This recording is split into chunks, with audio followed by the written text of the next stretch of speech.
Добрый день, здравствуйте, здравствуйте. Ждем, пока вы присоединитесь.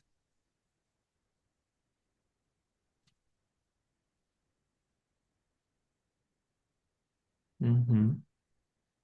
Добрый день, здравствуйте, ждем. Пишите в чате плюс, если вы нас слышите, видите, все у вас хорошо.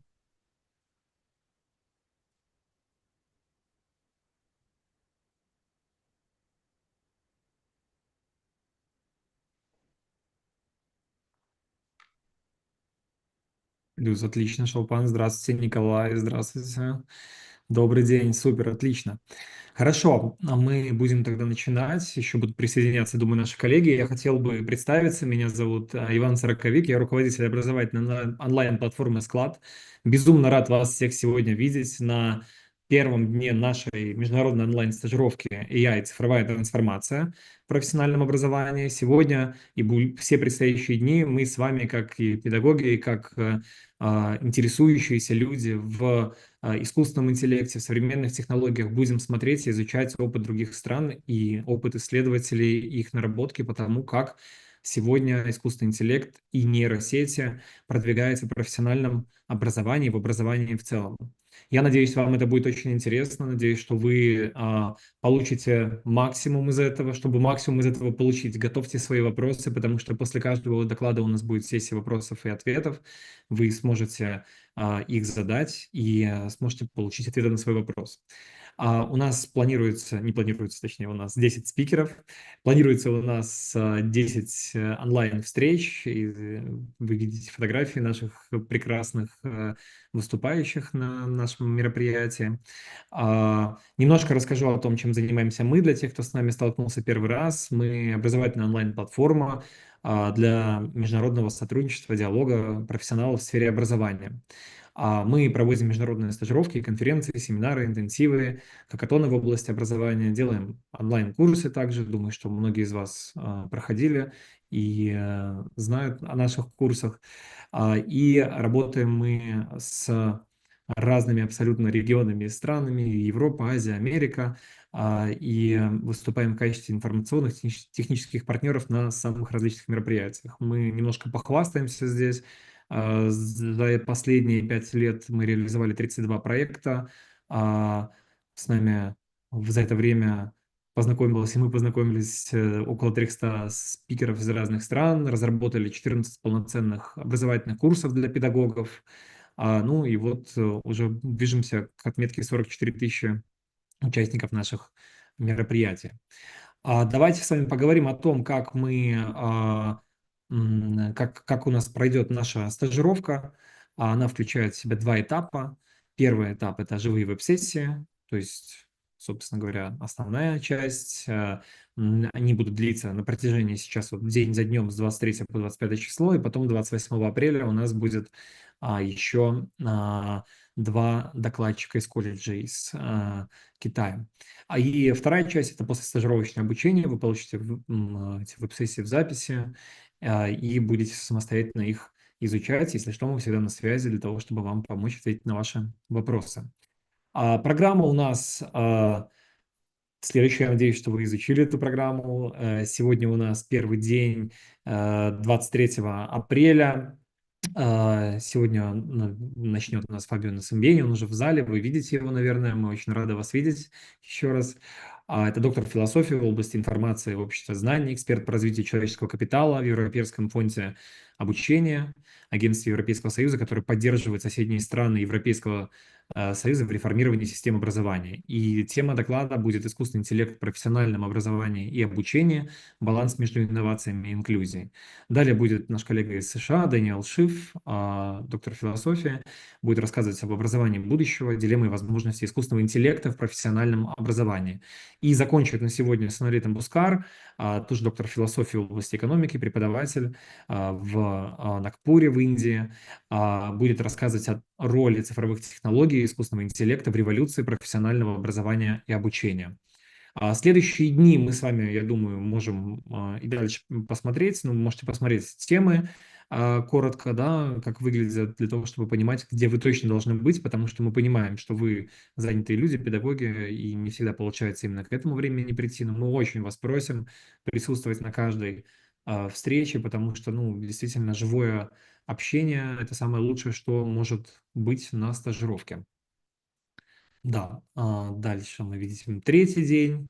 И последний день у нас будут две коллеги из Китая, которые будут рассказывать про их опыт именно внедрения технологий в колледжах.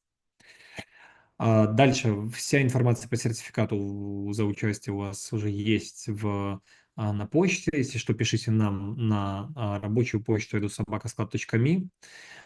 И сегодняшний день мы уже, надо как можно скорее его начинать. 3 веб-сессии, назвал вам уже темы. Если есть какие-то вопросы, пожалуйста, говорите. Если вы хотите высказаться, что-то сказать, вы можете в формате Zoom-вебинар просто поднять руку. Да, там есть такая функция, кнопочка Raise Hand, если на английском языке, либо если на русском языке вы сидите, то тогда поднять руку. И мы включим вам видео, и вы сможете задать живой свой вопрос. Наши переводчики сегодня 2 человека, даже 3 человека сегодня работают. Дарья, Денис, если у вас будут возникать какие-то вопросы по поводу доступности перевода, то тоже пишите, нам будем решать эти вопросы. И я хочу, перед тем, как еще представить господина Насимбени, еще сказать несколько слов по поводу того, как вам настроить свой просмотр, да, а именно перевод. У вас в Zoom есть функция «Перевод». Вы можете нажать значит, синхронный перевод на русский язык, либо слушать на английском языке, как вам хочется. Соответственно, включить, выбрать тот язык, на котором вы будете слушать. Да, если вы сидите с мобильного устройства, то, пожалуйста, нажмите кнопку «Подробнее», и в таком случае вы увидите там тоже кнопку «Перевод», выберите русский язык. Я вижу, что сейчас кто-то поднял руки в чате, я сейчас посмотрю, одну секундочку. Да, я вам, пожалуйста, если можно вас попросить, чтобы вы переименовывали себя, если поднимаете руки в свои имена, чтобы можно было к вам по имени обращаться. Окей, вы, наверное, случайно нажали сейчас, да? Окей, хорошо. Ну, давайте договоримся, что у нас руки мы поднимаем во время сессии вопросов и ответов, чтобы у нас все по времени хорошо получалось, и чтобы мы не перебивали нашего спикера. Итак, я с радостью вам представляю господина Фабио Насимбени, доктора философии в области информации, общества знаний, и передаю вам слово. Добрый день. Thank you. Thank you very much. It's a great pleasure and to be opening this event. And actually, it's fantastic to see so many people connected. And I'm excited also to know what the other speakers will say. So I will try to follow also other sessions as much as I can. I hope you can hear me well, and I will try to speak slowly to allow the interpreter to do his job the best way possible. Feel free to interrupt me whenever you want, and in any case, I will stop in some moments to allow some breathing. So actually, as a first presentation of this event, I will try to give a general overview about the possible, real, and let's say expected impacts of artificial intelligence, especially generative artificial intelligence, in vocational education and training, in VET, in TVET, trying to balance two things. So innovation, what can be done, what new things can be done, or what things can be done in new ways thanks to digital technology and especially AI, and on the other side, inclusion, because we must remember that vocational training is one of the keys for employment, and it must be as inclusive as possible, and so artificial intelligence must be used as a leverage for inclusion. One first thing, if you can please, the next slide, you can see my organization. So next, you can see I'm representing and working at the European Training Foundation. Can you change the slide? I cannot see the new slide. Yes, thank you. So I'm working at the European Training Foundation, as it was said before. I'm based in Italy, in Torino, and I'm working in this agency, which is helping, is a European Union agency, and we are helping countries around Europe, including Central Asia, including Kazakhstan, to reform and innovate their education, training, and vocational training, especially systems. We do many things. We analyze data, we develop knowledge, we do presentations like this, we organize a number of peer learning activities among different countries. And in this organization, I'm in charge of digitalization and the digital transition.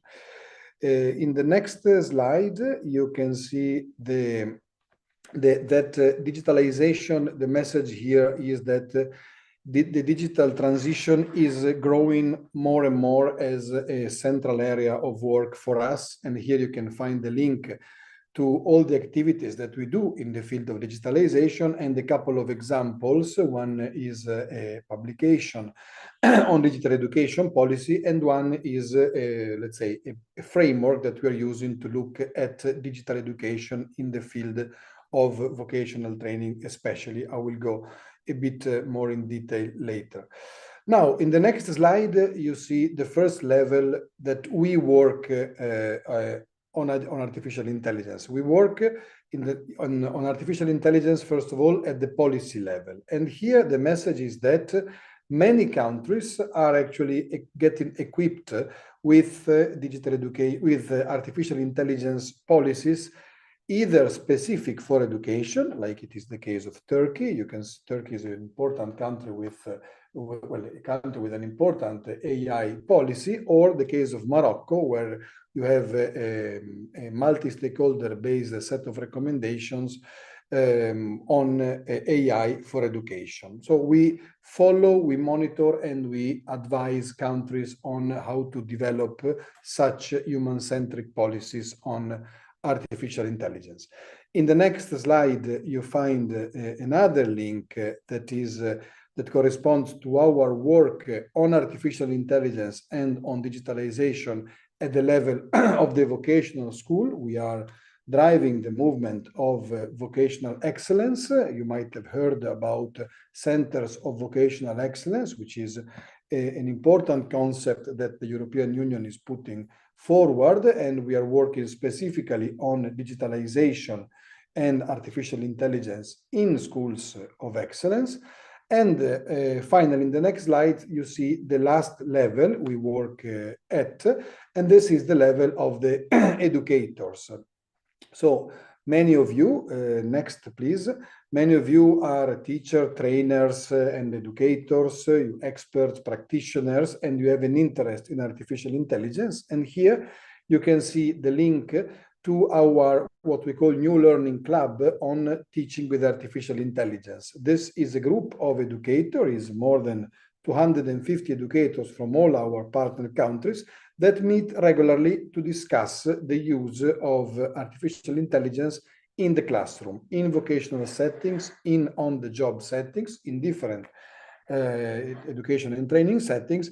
And this is an interesting space for you, for all of you, and for your colleagues to follow and to know the latest practices. We are discussing tools, we are discussing challenges, we are discussing problems, and so on and so forth. So this is a bit what we do on artificial intelligence.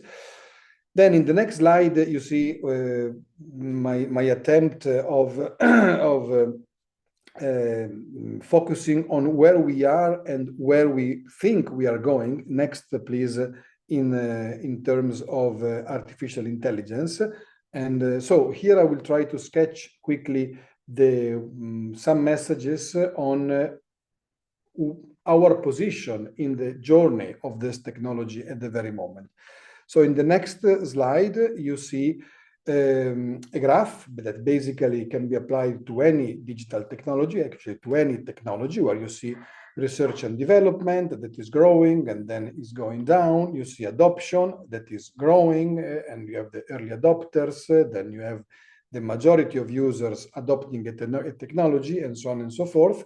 And here the message is not so much about the details, but it's important when we think about artificial intelligence, similarly to every other technology.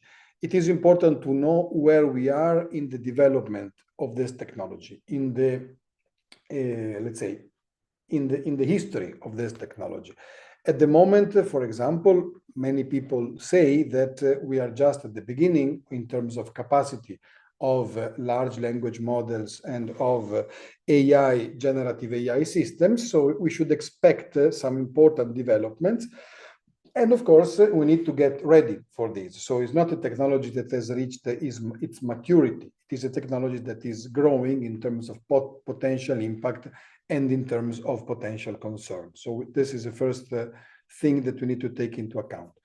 In the next slide, you see some predictions. Basically, it seems that everybody in the world, not only in the educational sector, but much beyond, is depicting a future where we will be interacting with agents all the time, where we will not even use computers anymore because an AI system will talk to the computer on our behalf, where jobs will disappear, new jobs will be created, and it seems that everything will change. But if you see in the next slide, I'm putting here 4 technologies that actually had promised the same, had promised to revolutionize the way we live, learn, and work. Think of the metaverse. Actually, 3 or 4 years ago, it seemed that we should have moved all our activities in a parallel universe, in the metaverse. This has not happened yet. Think about the Human Genome Project. A few years ago, 15 years ago, it seemed that many illnesses would have been cured thanks to genetics. This has not been the case. Think of self-driving cars. Self-driving cars exist, but they have not reached the commercialization level for a number of reasons. And think also blockchain. Blockchain also is a technology that had brought many promises, but at a certain point, let's say if we exclude a few things today, blockchain is used, sure, but has not revolutionized the way we work and learn and live. So maybe, let's say, the same can be true also for artificial intelligence and general artificial intelligence.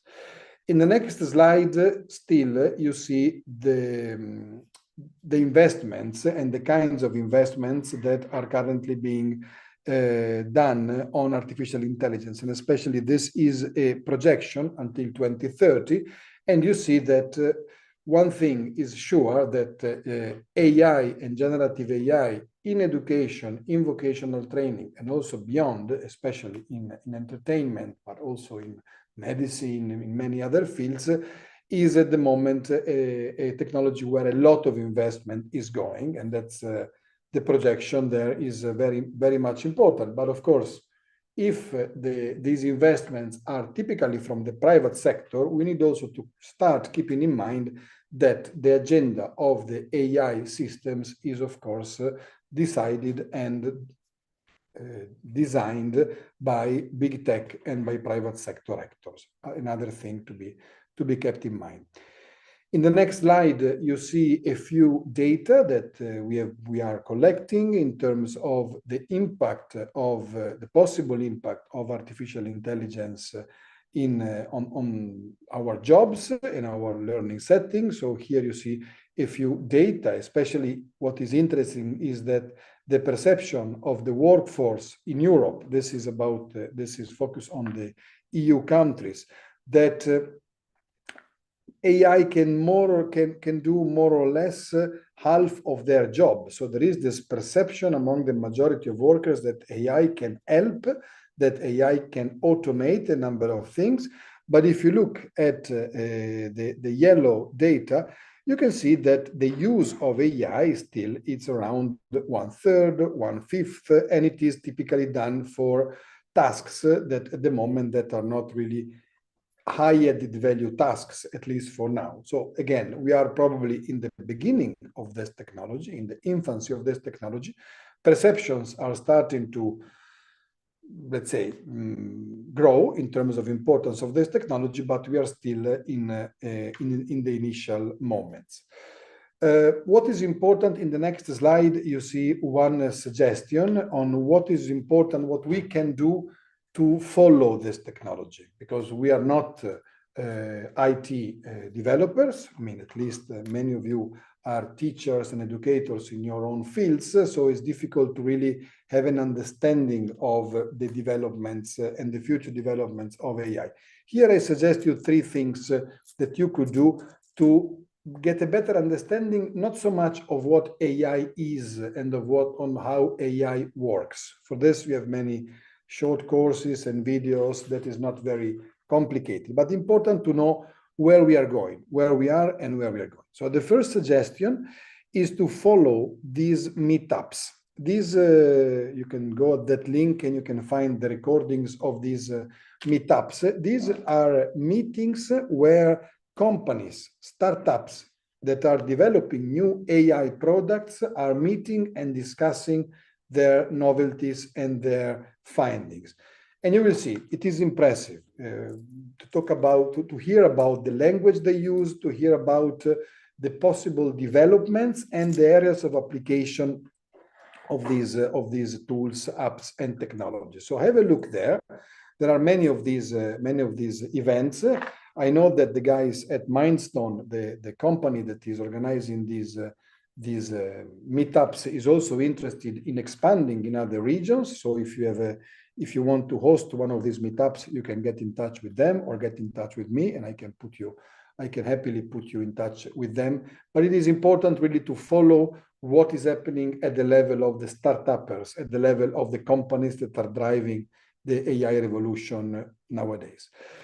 The second suggestion in the next slide is something very, very old. It's something from 1964. And if you go to the next slide, you see the famous Elisa. Elisa is probably one of the, well, not probably, it is the first chatbot that was talking to a human being, that was able to talk to a human being, and was a sort of a computer-based psychology. You know that nowadays AI is very much used for psychological support. We have a lot of debates on whether it is good or bad that we are talking to machines to feel better in terms of psychology. Already in 1964, Elisa had been developed, and that is still AI, but it is a very different kind of AI. It is a very simple AI based on, let's say, predefined decisions. So imagine a very big decision tree.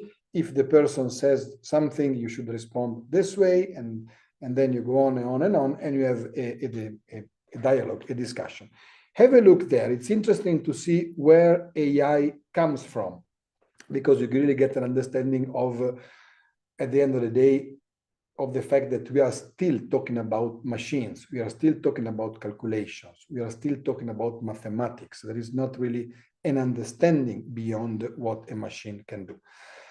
In the next slide, you see the third suggestion. I don't know if you have seen this movie, this documentary. It's really interesting and well done. You might have heard that in 2015, 2016, AlphaGo, that is the AI based computer by Google, was able to beat one of the world champions of Go. Go is this Asian chess game, which is absolutely very difficult, much more complicated than our chess in terms of calculations and possibilities. And in this movie, you see not only the story of this win by the machine, but also how the fact that the machine started to play a game similarly to a human opened new ways of developing this game. So here is really a case where it's not only the machine doing what we can do, but also the machine showing us different ways to do what we are typically doing. So think about this in a VET classroom setting, and you will start to understand where this can be going.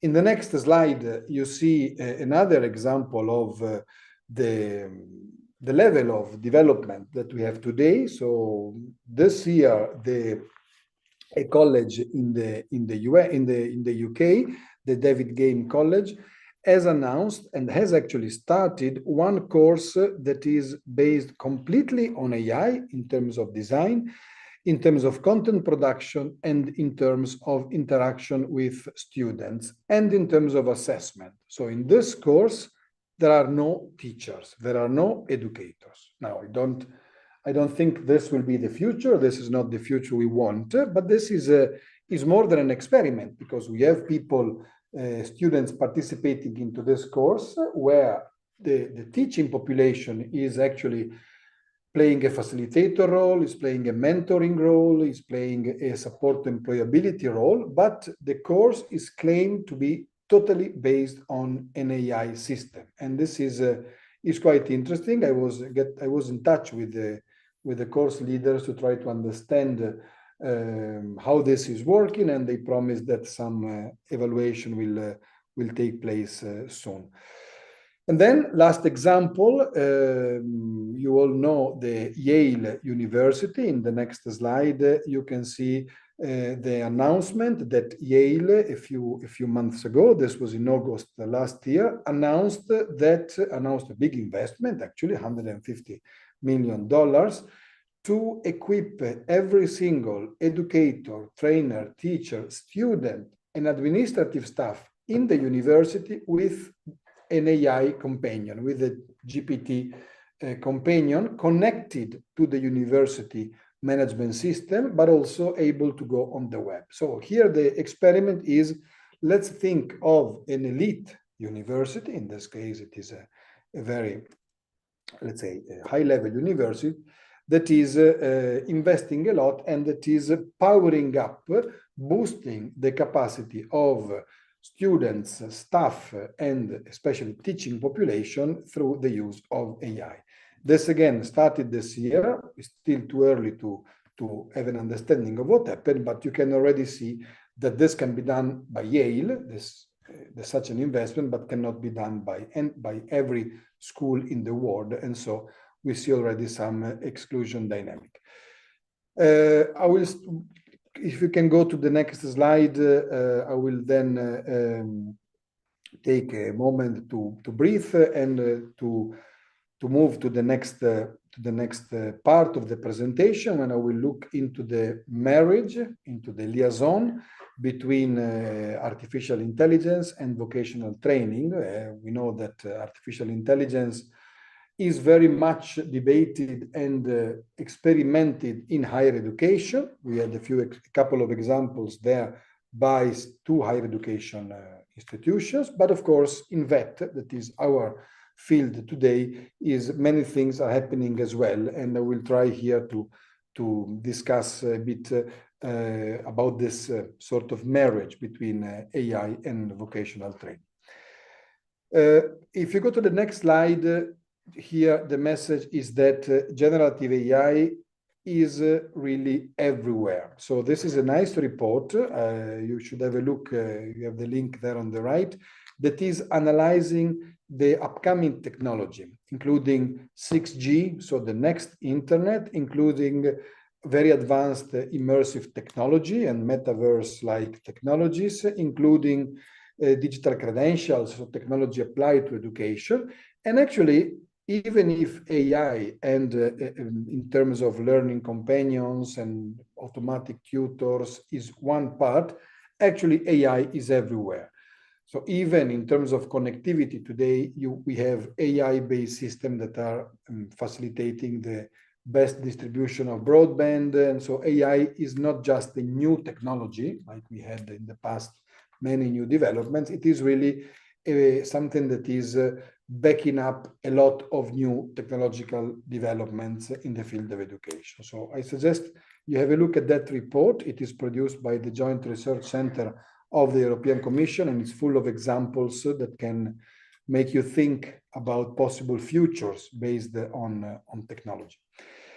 In the next slide, we have an understanding of the impact of AI in education in general. So you can see that, first of all, we have a clear, obvious impact in terms of time saving and administrative support. So every boring and repetitive task will be surely in the future run or co-run or supported by some AI companion, but some AI agent.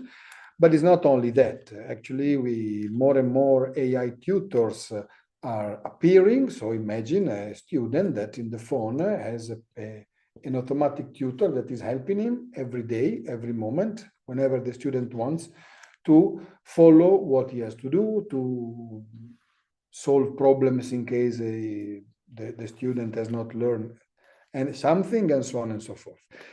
We have very important, of course, AI as a feedback mechanism, because imagine, especially when you have large groups of students, if you need to provide individual feedback, it gets a bit complicated. Now AI can help a lot there, especially at the very beginning. AI, again, even if artificial intelligence, we said it cannot understand what the student has written in terms of really, in our terms of understanding, it can surely assess what the student has produced with respect to similar or to many similar homeworks or cases, and of course can provide a first feedback. And finally, of course, all the time that the educators can save thanks to AI can be invested into personalization, into becoming motivators and mentors, and so on and so forth. So this is a bit, let's say, just a sketch of the different impacts that AI can have in education. Again, if you go to the next slide, you can see our approach, the way we look in the ETF at digital education. So you have an infrastructure layer, you have teachers' competencies, you have school competencies, you have digital pedagogy, digital credentials, digital assessment, digital content. All the areas in blue are what we call policy areas. So these are all the pieces of a complete digital education ecosystem, let's say. And in every one of these, AI has a place. Of course, in some of these has more space. If you think, for example, I will show you in a moment about the creation of digital learning content. AI can be very powerful, but more and more is actually having an impact also on all the other blue spheres. And interestingly, is having an impact also on the transversal areas, on the green skills. An impact which can be negative or positive. It depends, of course, not on the technology. Technology is by definition connected to the way we use it. But if we think about digital inclusion, if we think about learners' well-being, if we think about environmental sustainability, if we think about cost and financing, all of these areas are actually influenced by the way we use, the way we decide to use AI-based system within VET, or we decide not to use them, of course. So here, actually, the message is that, again, AI is not just a technology. AI is present in every dimension, or will be present in every dimension of the teaching and learning process, and also in every dimension, in every area of the digital education and training ecosystem. In the next slide, we move to the organizational level. Think of your school, think of your organization or your company, your ministry, wherever you work, and think of the AI culture in your organization. So every organization is more or less innovative or conservative, depending on the space for innovation, and is more or less equipped with a mandate on AI. And now if you cross the culture of the organization with the mandate on AI, you can see different kinds of approaches. So you have organizations where you have some experiments, but really not a mandate, not a strategy. You have organizations where you have some compliance because you have a mandate, but the culture is really conservative, and so on and so forth. So this is a way to look at not only at AI in your organization today, but to think about AI in your organization or in your system tomorrow. Because, of course, the more you move towards the top in terms of innovation culture and towards the right in terms of having an AI strategy, the more, of course, you push for innovation in pedagogical terms. But of course, the more you need to be ready to sustain these innovations, which is another story. So that's just a way to look at AI within organization. Now, in the next slide, you see, I will just provide you, again, a few hints of what can be done today in vocational education and training through AI. And I will show you a few softwares with a link. All of these can be accessed. You can access the demo, you can play a bit. But this first one is very impressive because it is a system that is able to transform a PDF or a video or any piece of content, structured content, into a mini course with glossary, quizzes, learning moment, threshold moments, teaching strategy, everything you can think of. You have your PDF, you put a scientific paper into the system, and you click, do the magic, and automatically the system is producing a course for you that then you can, of course, change, improve, do whatever you want. But imagine when in the past we needed to have an instructional designer, a number of meetings to decide about the course. Here you can start from scratch already with this course. This is a small startup from France who is actually has put together a number of AI tools and has created a system that is capable of doing so. In the next slide, you see a similar tool. This one is coming from Vietnam, and it is a tool called Traineasy that is doing something similar, but is producing mobile-based short units. So imagine you need to teach to all your staff or to all your students something new on health and safety, something that is very transversal to everybody. Everybody has an iPhone, and through the iPhone, through the mobile phone, you can get those learning nuggets. This is very gamified. Is also very nicely done, and is able also, of course, to analyze the data of the students and analyze what is happening through these units. Again, one click and AI creates the unit that then you can change and improve, but it's really impressive in terms of speed and in terms of capacity. In the next slide, you see some AI-based virtual reality tools, and here the interesting thing is how AI is used by companies producing virtual reality and immersive reality solutions in order not only to improve the experience of the learners, but also to learn from what other learners have been doing, so to continuously improve and make more relevant the training or the career guidance activities of these immersive simulations. Finally, another point, another example, you might have heard about this. In the next slide, you see a typical avatar. The world is now full of avatars that are actually training, talking to us, and that are getting more and more, not only similar to humans, but in many cases that are getting better than humans, because of course they never get tired, they can speak 24 hours a day, they can be reached in any moment, they will never, in theory, treat a student in not the best possible way, and so on and so forth. So imagine to have a twin of yourself. Many researchers have already developed their own AI-based twin that can help you in talking to your students, and not only in providing your classes, but also in responding to your students' doubts. And this is actually through conversations, for example, through meta skills, you can develop specific soft skills. So you can be put into situations where you need to reflect on issues like negotiation, problem solving, empathy, and so on. And this is a typical case of meaningful use of AI.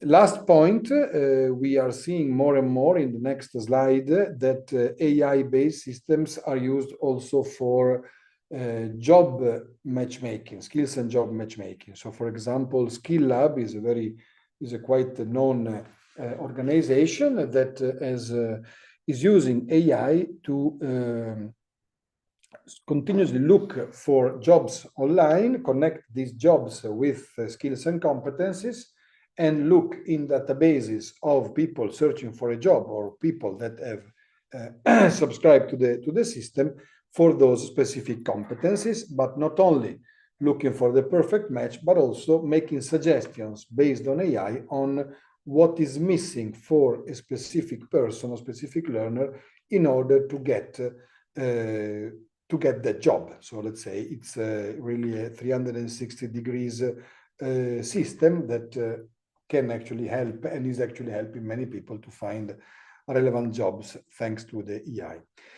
In the next slide, you see just a link of all of these tools. It's incredible how many tools are being produced. So edtechsinsider.ai is a good way to follow these tools. You can just register there, and every week you're gonna get some new information about AI. You can select your special area, in this case vocational training, and it's really impressive the number and let's say the quantity of new tools. And actually, again, they all look the same, but if you start trying to understanding the differences and the, let's say, the nuances of these tools, you will see that there is a strong development. In the next slide, which I will not tackle in detail, I will leave you with this, is just two lists of the positive impact and the negative impact of artificial intelligence on education, and specifically on vocational education and training. Here, the interesting thing is that in many cases, the same thing can have a positive and negative impact. For example, the fact that AI can be used to stimulate critical thinking, as we said before, for example, with this avatar that can help a person develop soft skills. At the same time, AI can be a killer for critical thinking, because we know that many people are more and more demanding to AI the number of tasks, including in some cases creative tasks and thinking. So the message here is that the same aspects can be both positive and negative, but of course it's important to have in mind that is not just something to really push for or something to resist to. The situation is much more complex, and I suggest you have a look at this slide and maybe you talk with your students about this slide. This is an exercise that I've seen in classrooms where actually you spend a couple of hours talking about AI in education with your learners, and you will discover a lot of new things that you hadn't thought about it. And especially if you choose one of these, each one of these bullets can really start a debate with your students. In the next slides, you see an easier version, let's say a more structured version of the main problems of AI in education that I guess you might be aware of. And in any case, during these days, you will surely be confronted with. The first is that AI is replicating the way of thinking of humans. And humans, we know, we are not perfect. We have many biases. So the challenge there is not to replicate, but to use the machine to improve our decision-making processes. There is an issue of privacy and the way personal data, but data in general, is used and stored. There is an issue of human interaction. Of course, interacting with humans has a special value, and we should make sure that humans stay in the center.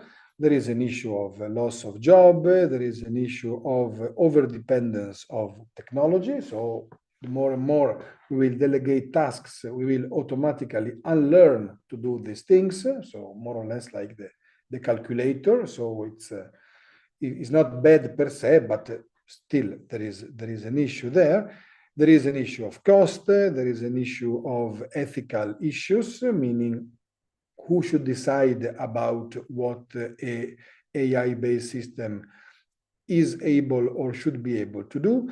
There is an issue of digital literacy. There are issues of lack of personalized feedbacks, because at the end of the day, these machines don't know who they are talking to.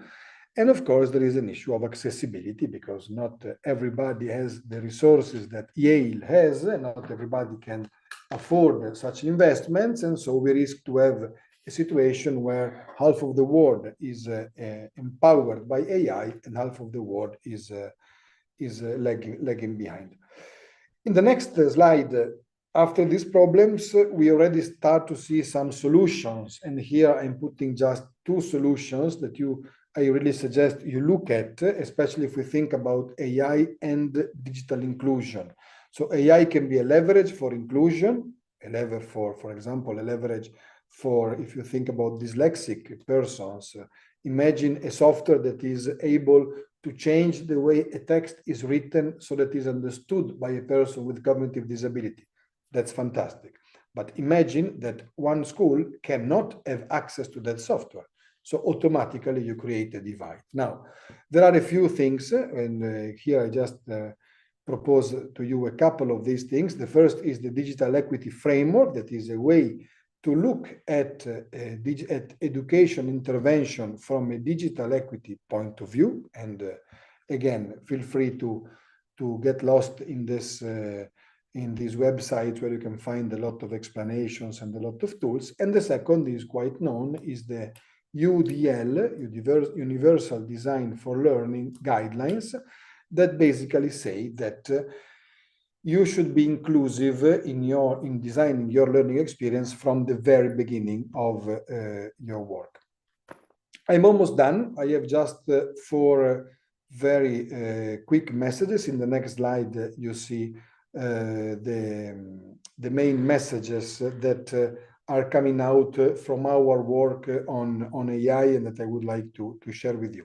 So in the next slide, you see basically what I said before. It is important to know where we are and what will come next. AI is as dangerous as it remains unknown. If we are able to know what is coming next, we will be ready with policies, with initiatives, with regulations to face it. So it's very important to develop not only at the policymakers level, but also the teacher level. You need to talk to your students, for example, because your students will tell you what is coming next. This is why I was suggesting to look at these meetups. It's very important to know where we are and what is coming next. Second message, what I was saying before, we need to keep working on inclusive artificial intelligence. In the next slide, you see another link that is explaining where you can find some information about different dimensions of digital exclusion and digital inclusion. And again, AI is so powerful as a technology that really needs to be designed in an inclusive way from the very beginning. Otherwise, the risk is that this technology is benefiting part of the population, part of your classroom, part of your school, part of your country, but not the overall population. On the other hand, if we adopt a few design tricks and design approaches, this could really become an equalizer and let's say a divider closer for many aspects. The third message, and I think you are in the next slide, you see the third message. The third message, you are in the right place to ask questions now, not only to me, but you have 4 days to really understand what are the difficult questions. So what can we learn from AI about the way we learn as humans? What will change when it will be impossible to distinguish what is true or not? We need new skills. We need a new set of capacities to really face this new world that is coming. These are the difficult questions of tomorrow. Who are the new actors? If we will not need any more content developers, which new roles will have to appear in the teaching and learning process? So these are the difficult questions that we need to start answering, and I hope that in these days you will be able to face some of them and to maybe give some answer to some of them. And last message in the next slide, I think that AI should not become the only subject we talk about. AI is the point of the iceberg. Everybody's talking about AI. It is correct. Let's do it. Let's explore it. But let's not talk only about AI, and let's not think that AI can represent a technology solution to societal problems like teacher salaries, teacher shortages, not inclusive policies in education, and so on and so forth. There are a number of issues under the sea that should not be forgotten, because we always talk about AI, as we did talk about the metaverse before, as we did talk about MOOCs before, and so on and so forth. So AI should be a way to face these problems, should be a way to talk about these problems, but not a way to forget about these problems, and especially not an easy solution to these problems, because these problems do not have, unfortunately, easy solutions. I think I'm done. In the next slide, you find again a link to the ETF New Learning Club on teaching with artificial intelligence. Many of the things that I presented to you are being debated there, especially in terms of tools and practices. So you are invited to join. And from my side, thank you very much for your attention. I hope everything I said was clear, and the translation worked. By the way, thank you very much to the interpreter, and the floor is yours, Ivan. Большое спасибо. Большое спасибо за ваше выступление. Это было очень интересно. И здорово, что мы с глобальных вопросов начали нашу стажировку. У меня есть несколько вопросов, точнее, не у меня, а у наших участников. У меня тоже есть один вопрос, но я его задам последним. И первый вопрос такой, Венера Наивного задает. Добрый день, у меня вопрос. Понятно, что искусственный интеллект выполняет множество функций в обратной связи со студентами. Может ли искусственный интеллект в будущем, имея в виду в этом процессе, проявлять эмпатию или как-то чувствовать настроение и психологическое состояние и отвечать в соответствии с этими данными? Что вы думаете?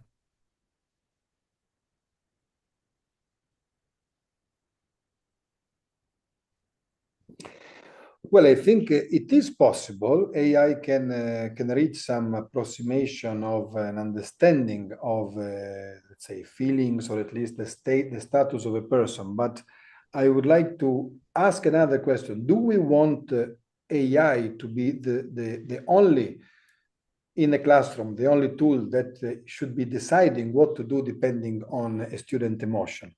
I'm not so sure. Maybe even if it's able to do it, I think that a look by a human being would still do this better, at least for now.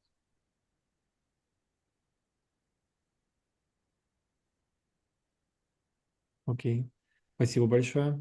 Есть еще второй вопрос. Некоторые участники пишут, что меня не слышно. Сейчас должно быть слышно. Поставьте плюсик, Елена, если меня слышно. Такой вопрос, как раз вот от Елены. В вашей презентации было отмечено преимущество искусственного интеллекта в улучшении здоровья студентов. Могли бы вы более подробно, может быть, об этом рассказать, ваши мысли по тому, каким образом искусственный интеллект может влиять на здоровье студентов в целом?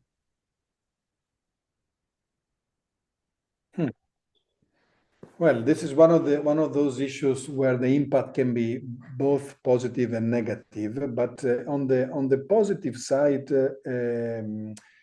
AI can have a strong impact on students' motivation. So imagine that what AI-based agents and tutors are doing today is following the learning path of a student and understanding where the student is losing motivation. Let's say, if you look at the time needed to do homeworks, if you look at the way a student is interacting and behaving, you can have some motivational quotients there. And of course, by keeping these motivations higher, they influence on the students' psychological well-being. Now, that is one thing. So, and of course, it is something that has to be treated with care, because again, as we said before, it needs to be not too intrusive, of course, but in many cases, for example, if you note that a student is having difficulties in following in reading a specific text, for example, with one click you can simplify the text, and it's impressive the way a text can be simplified without losing the meaning. I was shocked by the fact that I'm Italian by birth, and that's my main language. It's incredible how a text can provide the same technical messages by having a simplified Italian text. So in that case, of course, you are facilitating the student life and therefore improving its motivation and its well-being. That's my main stake for the moment in terms of well-being. Спасибо большое. И еще один вопрос. Вы в своей презентации используете метафору не идеального брака между искусственным интеллектом и профобразованием. Как вы думаете, какие именно факторы мешают этому браку состояться полноценно, и нужен ли вообще такой брак? Это больше какие-то факторы технологические, организационные или, возможно, культурные барьеры? И какие из них вы считаете нужно преодолевать? И вообще считаете ли вы, что их нужно преодолевать?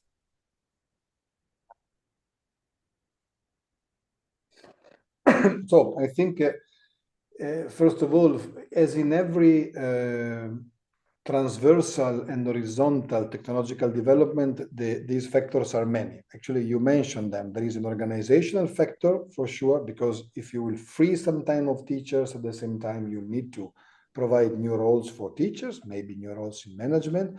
So there is something that has to change there. There is for sure an issue of teachers' professional development, because using AI properly, but not only efficiently, but let's say responsibly, it needs a lot of work, it needs a lot of experimentation. So there is an issue of capacity there, which is very important. There is an issue which is often not considered enough, that is the financial issue. Remember, Yale is investing $150,000 in licenses. So basically, that's about the cost for a large university. So there is an issue of running an investment and sustaining an investment. So there are many issues.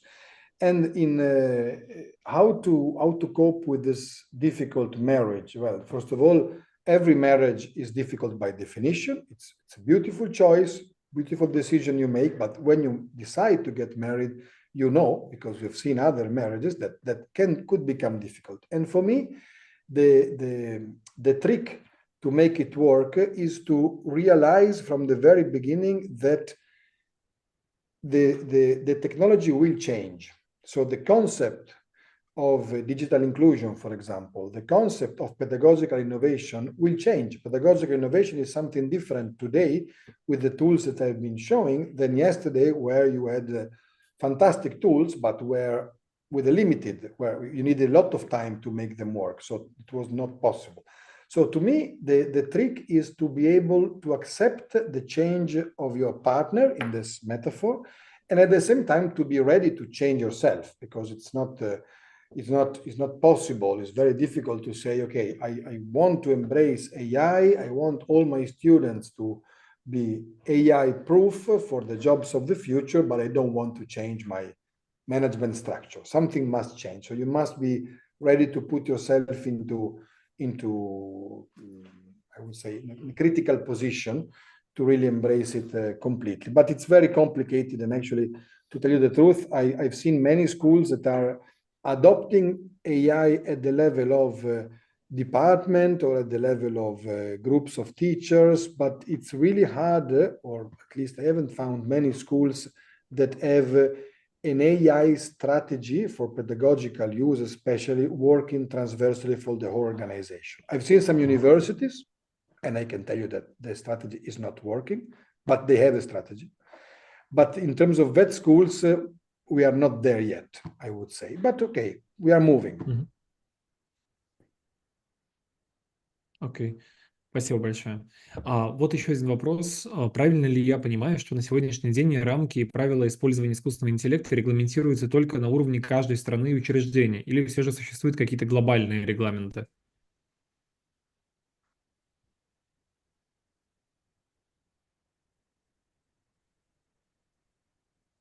Well, first of all, typically there is a regulation at the national level, at the country level, or even at the EU level. For example, in Europe, we have the EU Act, that is a rather new law on artificial intelligence that is, for example, saying that artificial intelligence cannot be used, generative artificial intelligence softwares cannot be used in some specific cases when personal data of people under the age of 18 are concerned, that those systems at the moment cannot be used in any EU country. So that's a clear regulation. We don't want the data of our kids to be used by a machine to do something that we don't know what will do. So these are the, let's say, the general regulation, and actually also reading the EU Act, EU AI Act, so Artificial Intelligence Act, is interesting because it makes you think of all these different dimensions that normally we don't really think about. And then the second level is the level typically of the organization. So before I told you, we in our organization, for example, at the ETF, we are struggling now with an AI strategy because we need to know how to react in case a person we work with, an expert, is using AI to produce a report. If that report is beautiful but it's produced with AI, is it valid or not? You know, it's not so easy to say. So, but I think main level is typically the country level, and I have to admit I don't know what's the state of regulation in Central Asia, in Kazakhstan. Maybe you can tell me.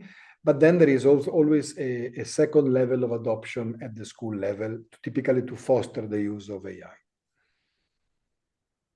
Мгм. Спасибо большое. И вопрос еще один. Это как вы считаете, что происходит с интеллектом обучающегося по мере расширения применения искусственного интеллекта? Эти обучающиеся становятся умнее, либо глупее? Вот вы говорили, я помню, про критическое мышление, про то, что оно может ухудшаться, да, с использованием искусственного интеллекта. Вот как вы думаете, как здесь вообще можно работать, что здесь можно сделать с этим?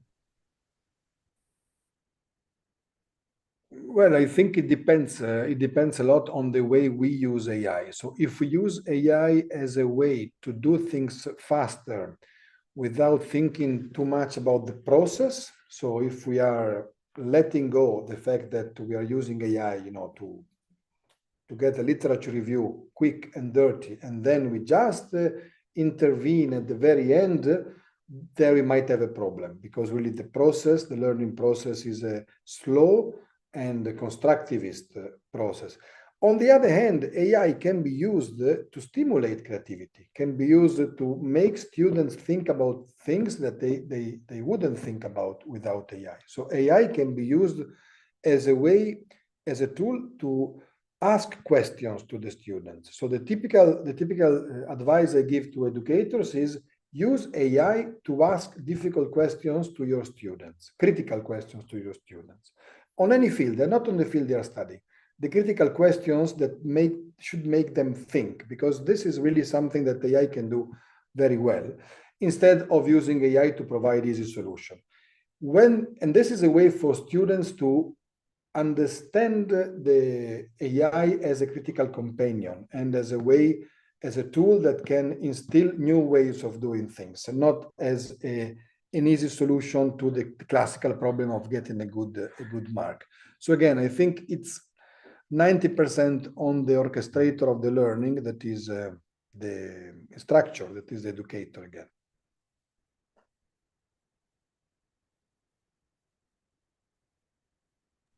Спасибо большое. И мы уже немножко выходим за время, нам нужно уже заканчивать, поэтому давайте вот еще два коротких вопроса буквально. Это насколько искусственный интеллект сегодня самостоятелен, либо контролируется человеком в своих действиях? Такой вопрос философский.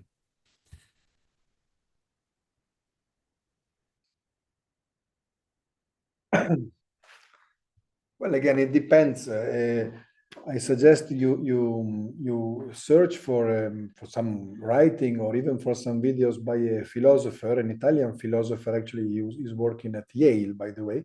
It's called Luciano Floridi, and he really talks about this. So, how much are we able to control, and how much should we be bothered by the control? Because at the end of the day, a machine can be unplugged and the control stays with the human. That's what he says by definition. Then, of course, the question is, which decisions are we allowing these machines to take on our behalf? So I think that is really the critical thing, because if we are telling that all assessment of a classroom is done by a machine, the machine that can work for 99 students over 100, but the 100 student can be mistreated by the system, and you don't know why it happened. That's the trick. So for me, it's really it's a very good question, but it's too difficult to be answered, and I would break it down into which decisions are we allowing the machines to take on our behalf, and why? I think that is it's a more let's say affordable question for the times we are living in, to which I don't have an answer, unfortunately. Спасибо большое. И вот последний вопрос – это на каком этапе разработки нормативных актов используется искусственный интеллект? То есть, может быть, уже нормативные акты разрабатываются с помощью искусственного интеллекта, и сами нейросети пишут законы про нейросети? Наверное, вопрос об этом.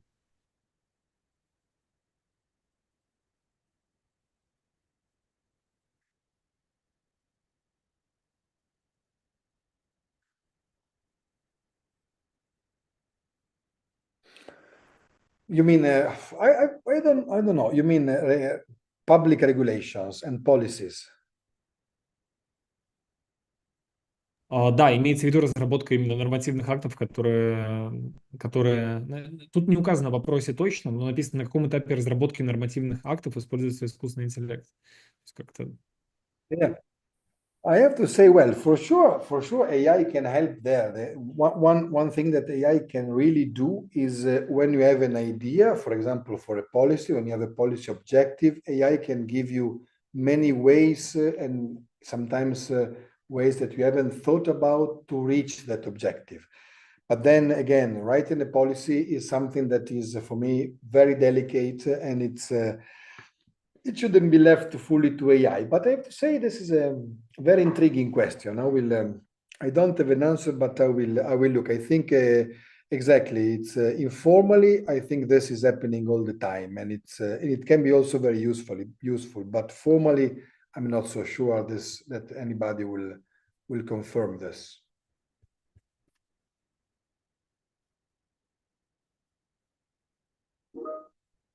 Спасибо большое. Это были все вопросы. Мы уже задержали ваше время.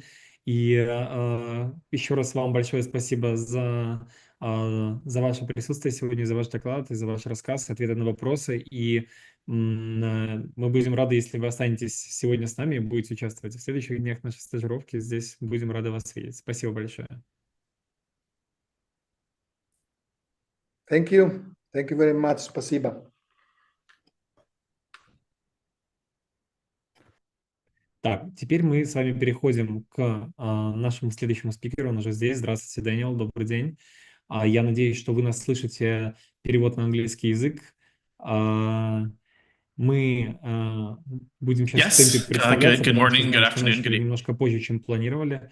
Дэниел С, это доктор философии, доцент политики в области технологий в Департаменте политических наук Университета Пердью и содиректор лаборатории управления ответственного искусственного интеллекта ГРЭУ. И сегодня будет у нас вступление на тему образования будущего, дилеммы и возможности искусственного интеллекта в профессиональном образовании. И я сразу без отлагательств передаю вам слово. Добрый день.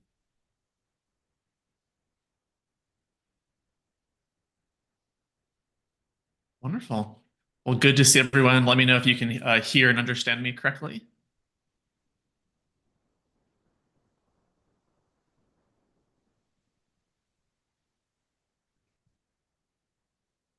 Слышим вас прекрасно. Sure. Okay. And you'll be sharing the screen. Okay. Well, very good.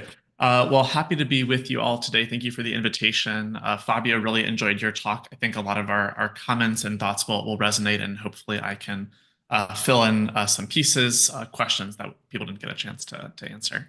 But yeah, so a little bit of background. So I run a center focused on AI policy and ethics at Purdue University, and that's in Indiana in the United States. I've been working on AI ethics and policy since the late 2000s and worked for a number of years in K through 12 education. Also worked as responsible AI lead at one of the big banks, JP Morgan Chase. So a lot of passion about this particular topic. So today we're going to talk about AI ed. I'm not an expert in vocational education, but some things that we'll go over, a little bit of history of AI education, some current applications. I want to talk about some of these ethical and pedagogical dilemmas that I think is appropriate for our audience, as I've been chatting with undergraduates, graduates, high school students, teachers, administrators, ed tech companies over the last few years, and how I'm sort of increasingly thinking about what we might want to do here. So I'll offer a series of conjectures, early observations, and recommendations. And then, in the Q&A, we can talk about anything. As I mentioned, work on AI policy, governance, industry standards. So if we want to talk about ethics, if we want to talk about, corporate regulation, if we want to talk about human oversight, I think that's all fair game, and I will do my best. Okay, very good. So a quick history from a recent book chapter. In case you aren't Я as очень сильно familiar. извиняюсь. Пожалуйста, простите. Один момент. У нас слайды листает другой человек. Если вам не сложно говорить, чтобы листали, когда вы хотите перелистнуть слайд, чтобы вы сказали следующий слайд, и тогда слайды будут пролистаны. Хорошо. Sure. Next slide. Go ahead. And it's bullet by bullet. So if you can just go through all the bullets on this slide, there'll be 4 bullets.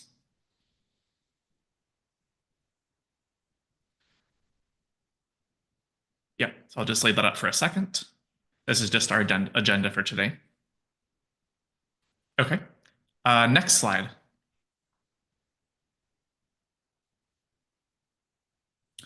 Okay, yeah, so a little bit about the history of AI. So you may know that AI dates back to the 1950s to the Dartmouth Conference. This is where the term itself was coined. We get to 1996, where IBM's Deep Blue AI system beat Gary Kasparov, one of the kind of famous moments in AI history. Now, AI education, which is pictured on the bottom, has actually been there since the very beginning of AI conversation, even back to that Dartmouth conference.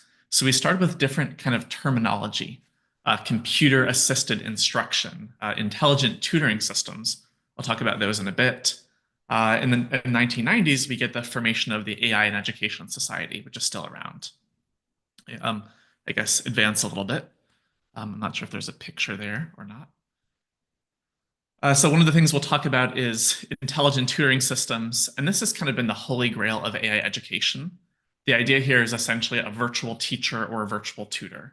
The idea, we'll replace teachers, we'll automate teaching and learning, and what we have here essentially is a student is interacting with a certain user interface. Then the AI system is modeling the content itself or the domain. It's modeling responses from students, their answers, their questions, what they're getting right and wrong, and then it has a certain pedagogical approach. This is a very sort of simple depiction of one of the first core ideas of AI education. Right, next slide. So here are some of the early tutors and tools that were used in intelligent tutoring systems. Next slide. And you can go to the next bullet also. Thank you. Okay, so yeah, back to the the 70s and 80s, we get the first versions of these tools. So they have very basic questions. I'll ask a question, you would type in an answer. So on the left, we have something called auto tutor. On the right, we have another early version of computer-assisted instruction. So these are the early decades of AI ed. Next slide. Then we start to get, in the 2000s, things like the first International Conference on Human-Robot Interaction, the first conference on educational data mining, the first conference on learning, analytics, and knowledge. And then about 2012, we get the deep learning revolution. So AI really kicks off with neural networks and deep learning, a lot of the new innovations. Same time we have year of the MOOC, right? Massively online open courses, so online education. So just sort of watch these trends sort of evolving in parallel. And advance one more, please.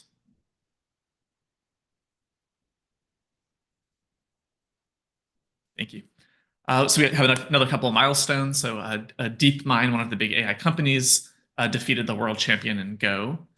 And we have at the bottom the use of AI systems that could actually act convincingly like humans. So there's a tool called Jill Watson at the Georgia Institute of Technology that was able to kind of fool students into thinking it was a human teaching assistant.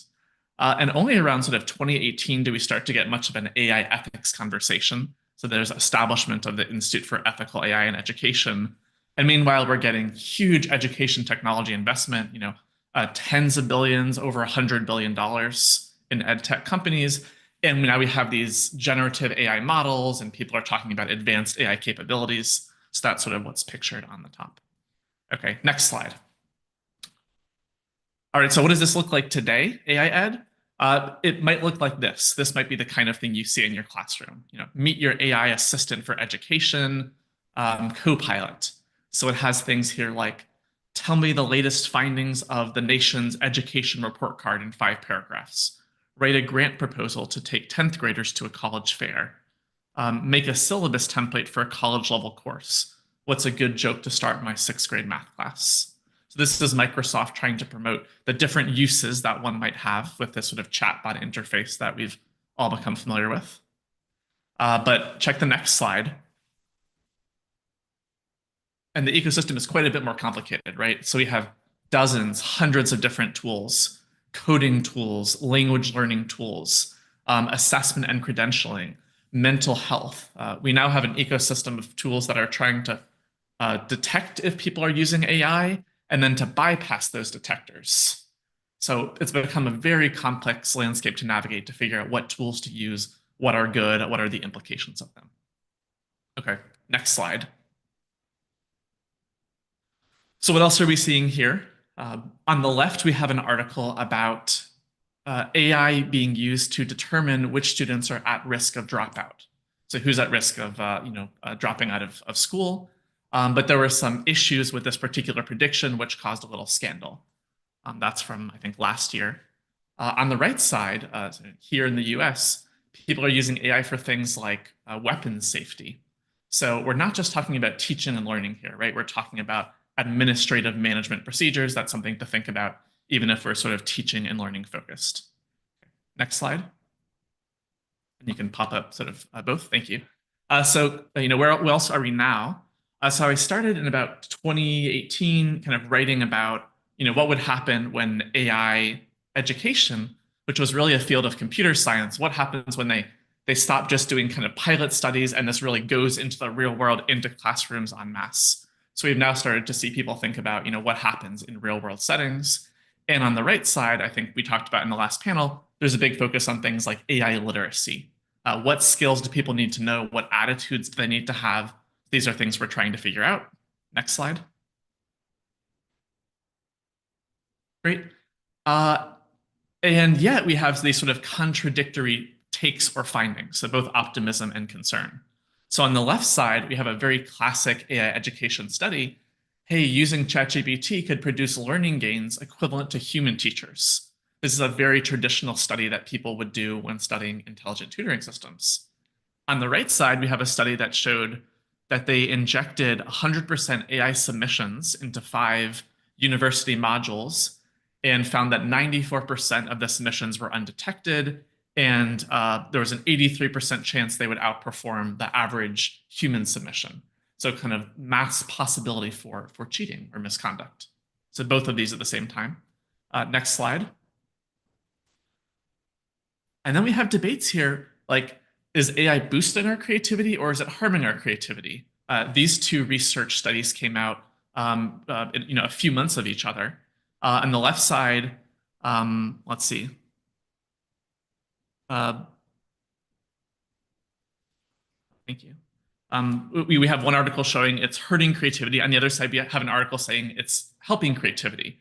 Maybe it's homogenizing our thinking, it's making us more narrow. And at the same time, we have other debates on, will this improve equity and access? Will it harm it? Will it overall improve learning or harm learning? Who wants to use it? If you ask students and teachers, you'll get splits. Half of them like it, half of them don't like it, or a third like it, a third don't like it, a third are uncertain. And at the same time, again, as we touched on recently, there's not a lot of guidance, there's not a lot of regulation. Most federal regulations don't go to this level of detail. So a lot of people are just trying to experiment. Next slide. So this is going to provide a little bit of a more robust overview of some of the main techniques and tools in AI education. I'll talk through it pretty quickly. So in terms of core techniques and tools, beyond these chatbots that you're familiar with, so we mentioned intelligent tutoring systems, we have social robotics, we have online and virtual environments, we have tools in phone-based apps, traditional machine learning systems or expert systems. We have AI tools that are detecting people's emotions or tracking their gaze, reading their faces, as well as educational data mining and analytics. So lots of different tools, not just the chatbots here. And this sort of plays out into different applications or goals. So for students, of course, automated instruction, but also curating learning materials, automated assessment and feedback, representing or visualizing knowledge, creating learning environments, or recommending what courses students should take, even things like career counseling. I think that our university, Purdue, has a chatbot that helps students pick courses, for example. Some great tools for foreign language learning, some tools for people with disabilities, so text-to-speech capabilities, for example. In addition, we have tools that are more for teachers and administrators. So this could be diagnosing student learning gaps, needs, creating content, also things just with our general workflow. So this could be learning management systems, this could be plagiarism or cheating detection. This could be, as we mentioned, assessing students at risk for dropout or what sort of interventions they might need. Even things like course scheduling, school operations, food distribution, admissions, enrollment management. Anything you can think of that's a function we have in schools, AI is being used, right? So not just for teaching and learning. And then I'll just suggest on the bottom that, of course, the stakeholders we care about, primary, secondary, vocational, tertiary students and educators, but also adult learners in the workforce, parents, family members, administrators, education technology companies, book publishers, unions or professional associations, networks of educators like this one, civil society or nonprofit groups, researchers, policymakers. So many stakeholders that have a role here. This is sort of a snapshot of the overall stance and look of what AI education looks like. Okay, next slide. With that, I'll talk about a few of these kind of conjectures and dilemmas we face. So I'll talk a couple. So first, sort of ethically speaking, do we embrace AI? Do we resist AI? Is it somewhere in the middle? Who has actually helped or harmed here, and how do we know? A second thing we'll discuss is sort of pedagogy. What are the goals of education? Is it workforce? Is it empowering people to be flourishing citizens? What skills do we even need? How do we adjust the content we teach, our pedagogical approaches, our assessment strategies? And then there's some other questions about things like implementation, which is really critical, but we may not have time to talk about that. Or what are the roles of educators here? What should we be doing? Okay. Next slide. So you may have heard from colleagues or educators or students or people on the news, tech people. People are going to use AI anyways. Why resist? It's pointless. It's going to happen. Your students are going to use it. Or perhaps you've heard, if our students don't use AI, they're going to fall behind. We need to teach them these skills. Or perhaps people say, look, people were skeptical of television and the internet and social media. Do you want to be a Luddite, someone who is regressive about technology? And then I think there's a grain of truth in some of these. But one of the main things I want to suggest is that the story is more complicated. Next slide. So these are DALL-E 3 images here, and this is meant to kind of represent this dilemma. Are we sort of sticking with the traditional way of doing things, the horse and carriage, or are we moving on to sort of the new mode? Who could possibly prefer the horse and carriage over the car? And I think there's something ironic here, which is, as with many AI-generated images, that sort of the lines are facing the wrong way and the cars are driving the wrong direction. So who would be concerned about this? Well, maybe there are some things to think about. Next slide. And what I want to say here is that when you hear a talking point, we need to adopt this, I want to say it's not that simple. It's not just a binary of good or bad. So let's take this example of carriages and cars. I want to say this transition, it took decades, right? Things that we had to do.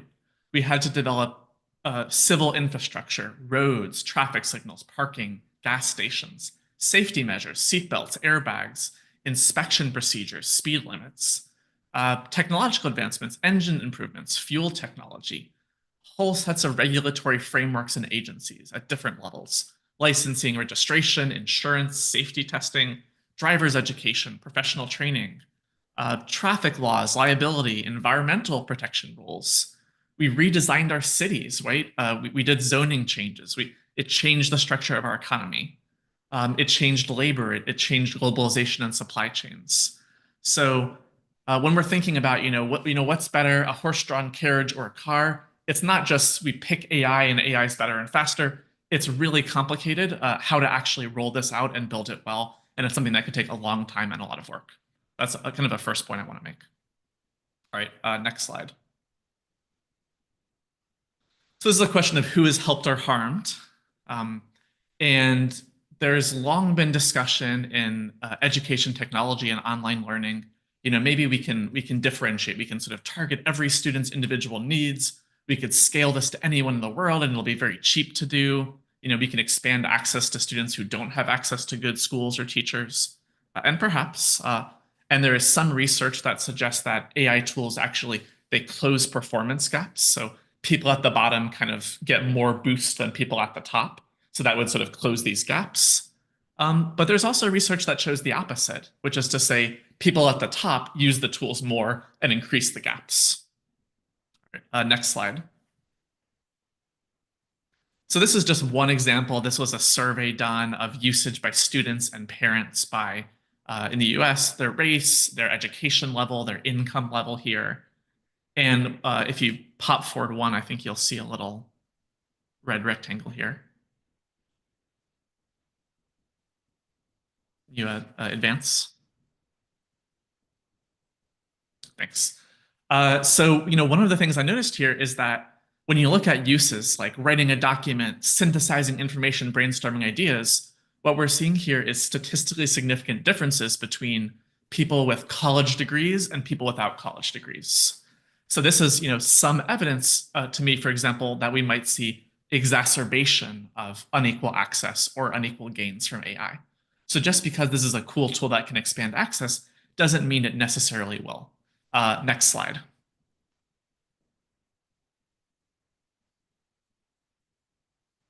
Next slide.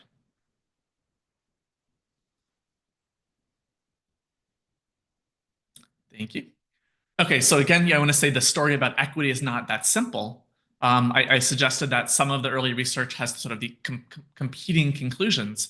And I want to talk about, massively online open courses, digital literacy gaps, digital divide, within countries, urban versus rural, across countries. There was a lot of research that showed in the 2010s that the people who did these online courses tended to be higher educated, wealthier students. They just took extra advantage. They were more likely to take and to complete courses. So it potentially exacerbated some equity gaps. So the conjecture at the bottom is that even though AI is really cool and can do a lot, it's not going to automatically fix inequity unless we really actively build and design that future. It's not an automatic fix. And there's reasons to think it won't go in that direction unless we do that actively. Okay, next slide. Thank you. Okay, so what are the goals of education? Sort of why are we doing what we're doing? Why are we here? And you may have heard this from, I don't know, students perhaps. So if I can do it faster with AI, why does it matter if I used AI? My employers, they just want to get the job done. They don't care how it gets done. If I just want to, get a task or write a report or whatever it is. Or perhaps, hey, I don't have the time to be the integrity police. I can't spend all my time just sort of checking students to see if they're cheating. They're just hurting themselves. Or perhaps people say, do we really need to write? Maybe we can just have AI generate our writing for us. These are all things I hear, certainly. Next slide. All right, so what is the purpose of education? And certainly, like classically building the workforce, right? Building for vocations is a main goal. But also going back to the origins of education philosophy, it's about making better societies, right? Empowering people, empowering citizens, fostering participation in social and community life and government, inspiring creativity or meaning. So this is another AI-generated picture, and this is meant to be someone who trained to be an artist, but now his job isn't really sort of drawing art or painting or whatever he does. It's sort of doing prompts on a chatbot, and sort of he's not happy with this new job. It's not as meaningful. So workforce contribution isn't the only goal of our education. And to give some examples, even if we did sort of prioritize workforce above all else, we don't just want students to be able to output things. Learning is still a key goal. So as examples, imagine a student who creates a study guide, a really great study guide, but they never did any of the readings. They never read any of the training manuals. Is that good? Imagine a student who gets 100% on a test, but they didn't even read the questions, right? They just hold open their phone, they take a screenshot, and they just write in the automatic answers. So the conclusion here is that being able to produce output with AI is not the same as learning. And I'm going to suggest we need to maintain learning. Okay. Next slide. Okay, so if we want to maintain learning, what skills actually matter? Now, in 10 years and 20 years, we used to say, we want people to become coders. Everyone needs to learn computer science. And then, a year ago, we don't need coding anymore. We can just sort of talk to chatbots. We can do vibe coding, as it's called. And I want to say that some of these skills, I think, still matter, again, based on observations from recent years. Critical thinking, structuring ideas, communicating, facing a blank page. So what I mean here is there was a pitch from a colleague from an ed tech company, and they said, using our AI tool, you'll never have to look at a blank piece of paper again. It'll just brainstorm an outline for you. But I think it's actually quite important for students to struggle, to look at a blank page and say, what's the plan? What's the strategy? What's the goal? To think through it, to face challenges and barriers, to be creative. So problem solving, resourcefulness. Some things that remain important in every setting: teamwork, collaboration, time management, organizational skills, ethical sensitivity, ethical judgment, accountability. I think these are skills that will remain important. This image here was from one of my students who was sort of writing about how AI was supposed to take away all the drudgery work and the rote work and let humans do sort of flexible and creative work. But at least as he imagined it now, AI is sort of doing the artwork, and now humans are doing the rote work. Just kind of a fun image. Next slide. Okay, so suppose we have some of these learning goals, maybe others. Well, what content do we need to teach? What pedagogy, what assessment strategies do students need to read? Can they just do summaries? Do they need to write? Do they need to code? Do they need field work, or can they do VR simulations? Project-based learning? And one sort of suggestion I have is that to be good enough to really use AI well, or to even evaluate AI, to say, this output isn't good, the machine's making mistakes, you have to be sort of better than it in some ways. Right? If you want to criticize its writing, you have to kind of be a better writer. You have to be better at structuring ideas. If you're not sure if it's doing the right task, you need to sort of be able to know if it's doing the task correctly. So this image here is of a student here. We have a concept called the third year wall. This is for computer science undergraduate students. And as it turns out, they can sort of get their way through coursework for the first couple of years just using AI. So maybe they don't really understand the material, but they're kind of cheating on their assignments and they're getting good grades. But when they hit the third year, or when they hit their final exams that are in class, the work is hard enough that they're no longer able to sort of get their way through. And suddenly all of this sort of shortcuts they've taken are paying back. in a negative way. So this is to suggest, maybe there's one more bullet there, that maybe we need some students to continue to be better than AI. Okay, next slide. Next slide. Thanks. Yeah, my last note on the previous slide was that maybe we'll see dividing people into two tracks. Maybe some people will be able to creatively use AI and interrogate it, and they'll have agency over it, and other people will just sort of be machines and a cogs in the machine. They'll just do what the AI tells them. So we'll track people into this lower level work, and that may or may not be a good thing. But if we want people to have agency, I think they need to be better than AI. Okay, so here's a proposal for how we should think about these really complex dual-edged implications. So one is that we don't just want small tweaks. We don't just want to say I'm just going to have AI draft multiple choice questions for me. I'm going to have AI draft some PowerPoint slides for me. If we want deep and radical transformation that really unlocks this, we have to do more. So what I want to suggest is that individual vocations, disciplines, accreditation bodies, they get together and they say, what skills matter in our profession? The big picture skills, the small picture skills, the sequences of skills, and then map that to learning objectives. So this is a classic backwards design in pedagogy. And then consider, are the AI tools helping achieve this, or are they sort of shortcutting around it or bypassing it? So where do we actually want AI tools to achieve these goals? And then based on this, adjust the content we're teaching, adjust the assessment, adjust the pedagogy. And I think this will be a long ongoing process. So we'll have to test things, we'll have to learn in our own settings, we'll have to learn from each other. So the conjecture at the bottom is that adapting robustly to this transformation is going to be really hard. It's not a quick fix where it can sort of automatically sort of solve stuff for us. Okay, next slide.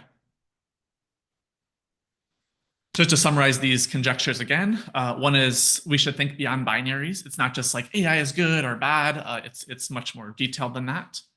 Second is that AI is not just going to sort of fix access and equity unless we really work actively to build that future. Third is that AI producing an output is not the same thing as students learning skills in a reliable way. Fourth is that I believe that skills like critical thinking, problem solving, collaboration, teamwork, I think these are some of the ones that still matter and ones to prioritize. Fifth is that for students to really use AI effectively and challenge it and not just get replaced by it, they need to be kind of better than AI. And then six, overall, I think this is going to require a lot of hard work. So be suspicious if someone promises you easy fixes. Okay. And then next slide. I have some recommendations for vocational education, but maybe I'll hold on those given our timing, and happy to take any questions or thoughts. And thanks very much.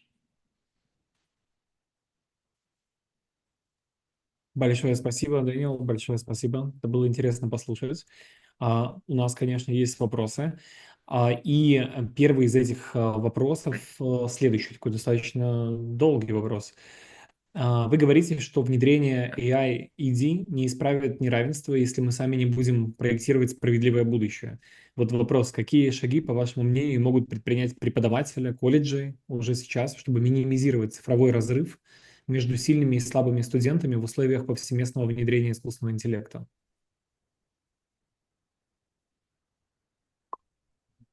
This is a great question. I appreciate the focus on some of the practical steps that instructors can take. So a few ideas. So one is that universities generally can build baseline AI literacy and AI awareness. That could be at the level of a university. Maybe there's a course that universities provide, and maybe there's one that's tailored for engineering and computer science specialists, and one that's tailored for everybody else. Or maybe there's a shared course, but this can be university level. This can be built into individual disciplines or majors. So I'm in the political science department. Maybe the political science department offers a course or a one-credit course that covers this kind of material. Another thing is to, within an individual classroom, is to encourage individual students or groups of students to experiment. So you can do that within your learning and say, who's survey them before the beginning of the class and say who's very familiar, who's not familiar, and the people who are not familiar, you could gather resources online and share with them and have them do some practice exercises. So you could deliberately sort of encourage or require them to do some special activities. So I think those are some of the things you could do within the level of an individual college or university. Probably harder when we talk about doing this on like a global or a national scale. But yeah, a really, really good question. Спасибо большое, спасибо. Отличный ответ. И у нас есть еще один вопрос.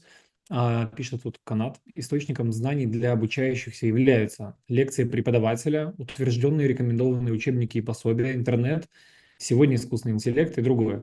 Но иногда информация из всех этих источников бывает различной, даже противоречащей друг другу. Какому источнику, по вашему мнению, нужно доверять прежде всего?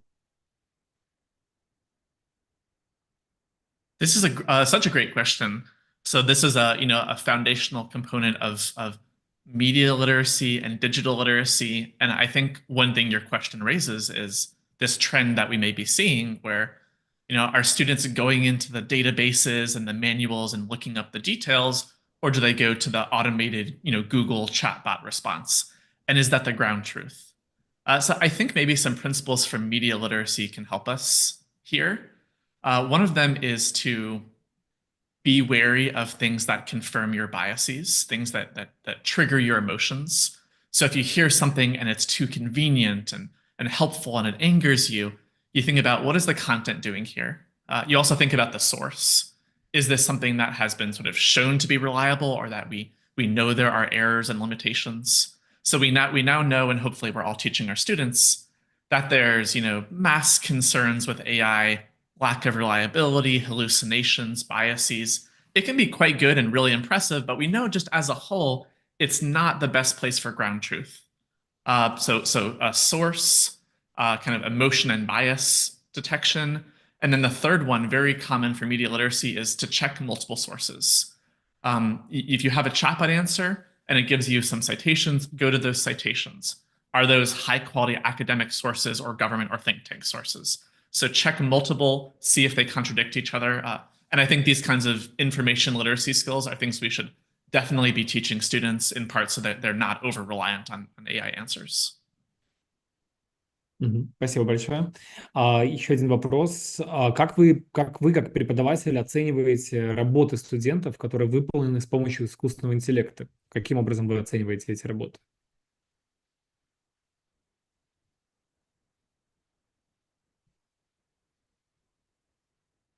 Great question. I think we're all on this journey together, and I've been experimenting quite a lot in the last couple of years and working on university frameworks and international frameworks and things like that. So some things I've tried. So one, I've certainly pulled some of my assessment into in-class, monitored settings because I was concerned about cheating. And I think a lot of that is still going to be important and necessary. I don't think we can just say, it's okay if students cheat, or, we'll figure it out later. I think for the integrity of the system, for our degrees to mean things for students to learn, we do have to enforce conduct and fairness for all students. Other things I've tried, last semester I used an AI unlocked option. So students could either kind of follow my standard syllabus policies, or they could, which has certain rules, or they could do AI for anything they wanted, but they would have extra standards. So that the paper would have to be longer and more complicated. Only one student picked that option and they didn't end up liking it. They thought they didn't learn as much. I've used more interactive pedagogy.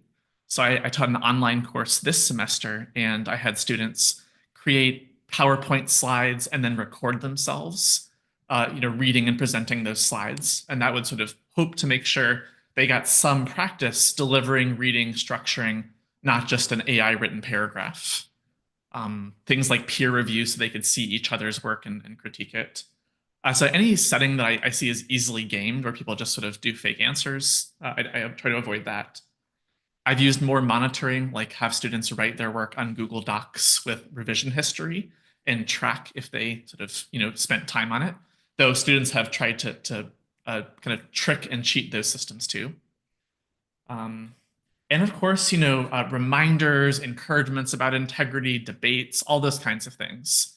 But what I would generally say is, I think there are many students who want to do a good job and learn, are intrinsically motivated, and those students probably do a good job anyways, and they can experiment with AI tools. And there are some students who are, for whatever reasons, they want to sort of take some shortcuts, and even if you remind and encourage them, they will try to take those shortcuts. Maybe there are some students in the middle that can be moved, but I think you sort of need the enforcement for those students who might take shortcuts. Within my actual standard syllabus policy, I have very specific things you should and shouldn't do. So this would include you shouldn't use AI to brainstorm your original ideas or your outline for a project. Do that yourself. But then you can use AI to get feedback. You should use AI to review your paper and offer critical perspectives, but not to automatically edit grammar or rewrite things. So a lot of it is sort of in line with some of the things I've shared about, I'll say, use AI to supercharge your learning, not to shortcut your learning. And I'm happy to share, a draft of my syllabus policies or things like that, if that's helpful.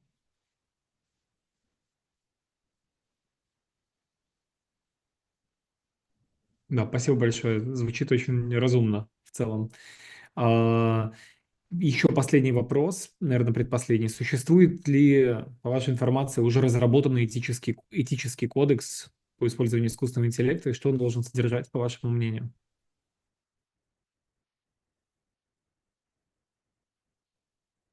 A good question. So there's certainly many papers and principles and frameworks for AI generally, for which there's great research. I've done some kind of meta-analyses of these principles and documents.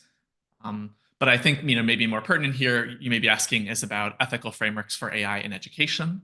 So maybe there's two I would recommend. So one is by this group, the Institute for Ethical AI in Education. They have a framework.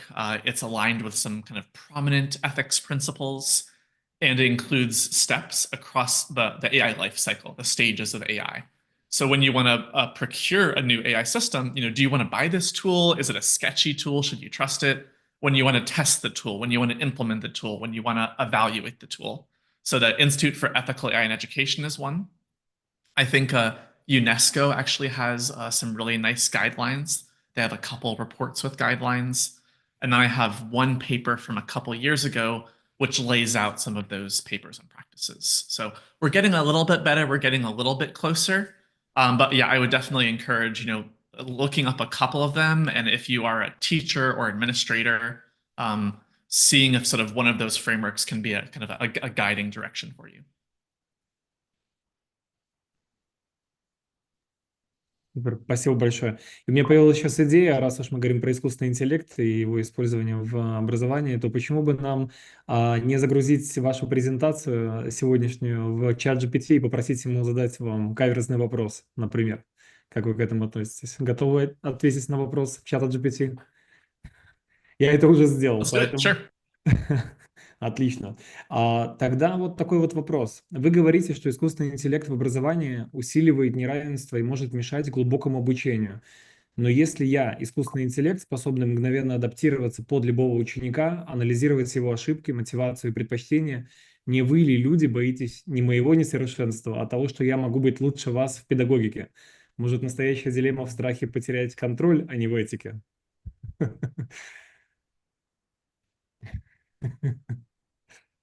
This is a more of a comment than a question, it sounds like. That's quite funny. So I don't know, it might maybe it highlights a few weaknesses of the model. And I think there are ways we can get, different critical and they can produce, great questions. So as demonstration, I don't think I strictly said it increases inequality. I said, it might. So people think it will solve it, but I don't know if it will. So, it kind of makes some mistakes there. When we talk about things like human oversight, so there's this decades-long literature of our intelligent tutoring systems, can they outcompete human teachers? And we do these, 20 students, pre-test, post-test, they had higher learning gains.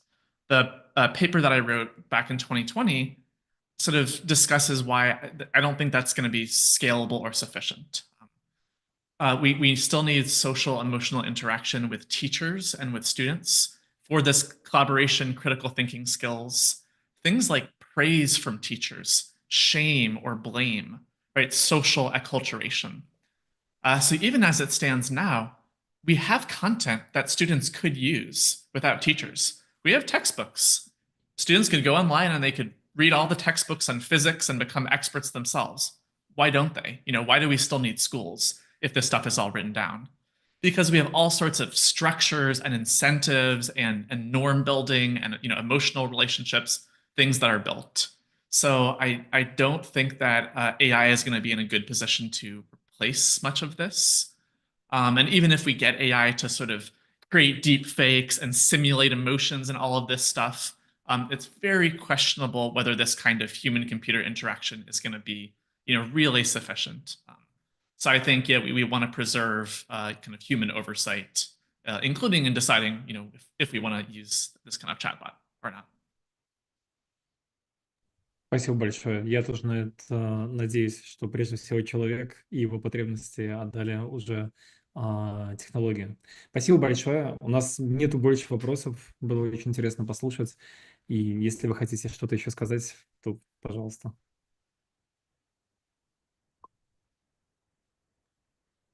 Sure. Since we have a couple of minutes, I'll share some ideas for vocational education. I wanted to make sure I was touching on that because I know I'm from a different context and audience. So some of the suggestions here. I mentioned this idea of skills mapping. If you are in a particular vocation or track, what are the core competencies? Cognitive, manual competencies. Where can AI support? And where do we worry that AI will bypass things where human oversight is actually, or human mastery is dispensable? So skills mapping. I think standard setting by accreditation bodies. So if there's a licensing body or regime, and you're on that group or they haven't done much, reach out to them, join a working group, help them set the standards. I have encouraged, I guess I'll say, cheat proof or cheat resilient design. You don't want to spend a bunch of your time policing students and trying to guess if their work was fake. Try to design your coursework so that isn't what you're doing and you're helping them develop deeper skills. I don't think we can skip that question just because it's difficult. So I think we've got to address it.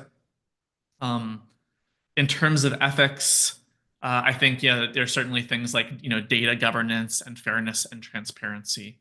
These include things like, can we upload our student data into the chatbots or our teachers' instructional materials into the chatbots? So you have to think about how your colleges or schools approach that. Another equitable access recommendation, not at the kind of organization level, but a broader level, is governments to subsidize or institutions to create partnerships, maybe academic partnerships, to create tools that will work well in under-resourced communities, low digital access communities. Maybe that's like a mobile-friendly interface that doesn't require a lot of internet, or those are locally hosted AI models. So those may be useful.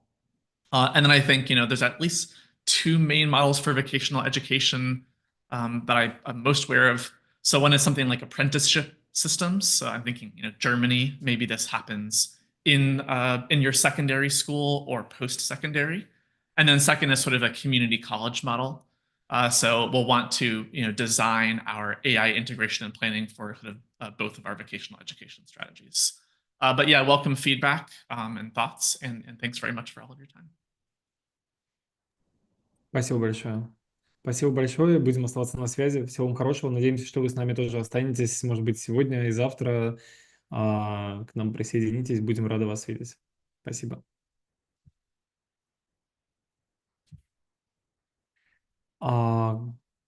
Коллеги, сейчас у нас заходит наш следующий спикер, у нас осталось еще несколько минут, и я хотел бы воспользоваться этим временем для того, чтобы мы с вами могли немножко, может быть, познакомиться, пообщаться. Напишите в чат, либо поднимите руку, можете сказать что-то голосом. Как вам ощущение от наших первых двух докладчиков, что вам было интересно, что бы вы хотели бы узнать дальше, откуда вы? Будет интересно пообщаться и узнать о том, что происходит. Пишите в чат, либо можете поднять руку, и я просто вам включу голос, чтобы вы могли говорить. Какое учебное заведение представляете, откуда вы? Вижу, что пишет Сергей Семенов, что классный спикер и очень познавательно. Да, и очень интересно именно, что вас привело в интерес к искусственному интеллекту в профобразовании. Почему вас это так заинтересовало сейчас? Что сейчас у вас происходит такое, что заставило вас свое время уделить на то, чтобы послушать, что вообще думают люди по всему миру по поводу искусственного интеллекта и профобразования?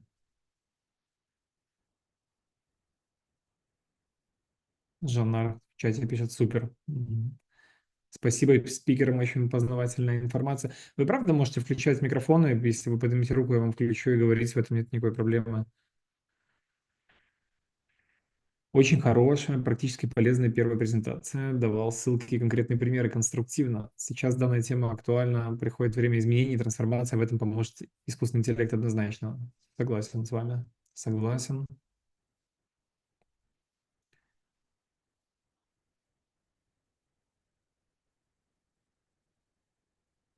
Да, да. Мы ждем еще нашу коллегу. Она подключается. Пишет Венера Наринова. Я работаю преподавателем в университете, использую искусственный интеллект в работе, участвую в стажировке, чтобы получить новые навыки, идеи, инсайт. Супер, супер. Очень приятно видеть преподавателей, которые заинтересованы в своем персональном развитии и в развитии новых навыков и идут в ногу со временем. Это здорово.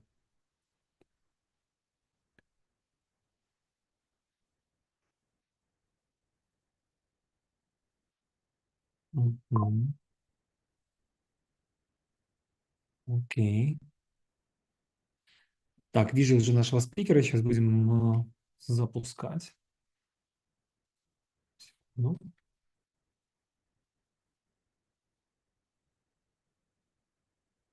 Мгм.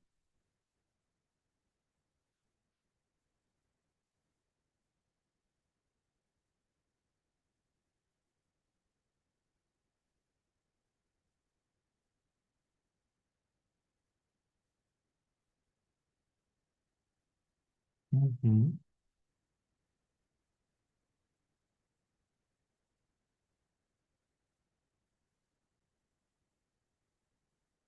Добрый день, вы нас слышите? Добрый день.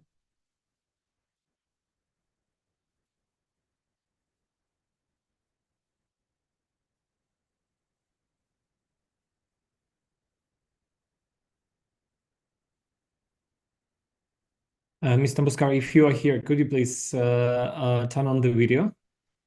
Yeah, great. Thank you so much. Hello.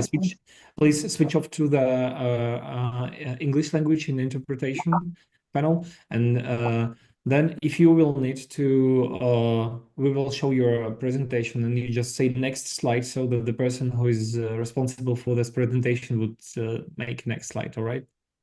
Yes, okay. Yeah, thank you so much. Thank you so much. Итак, наша коллега присоединилась к нам. Все замечательно. Одну секунду я включу презентацию. Okay. This is Rachel. Okay. Я буквально одну секунду вас представлю. С нами сейчас Сонали Тамбускар из Индии, это доктор философии в области экономики, преподаватель в Нагпуре в Индии. И она будет рассказывать нам о том, какая роль цифровых технологий и искусственного интеллекта в революции профессионального образования и обучения. Будет очень интересно послушать, и я с радостью передаю вам слово.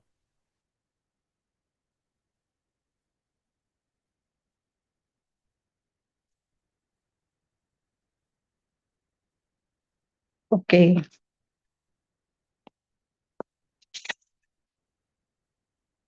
Good evening.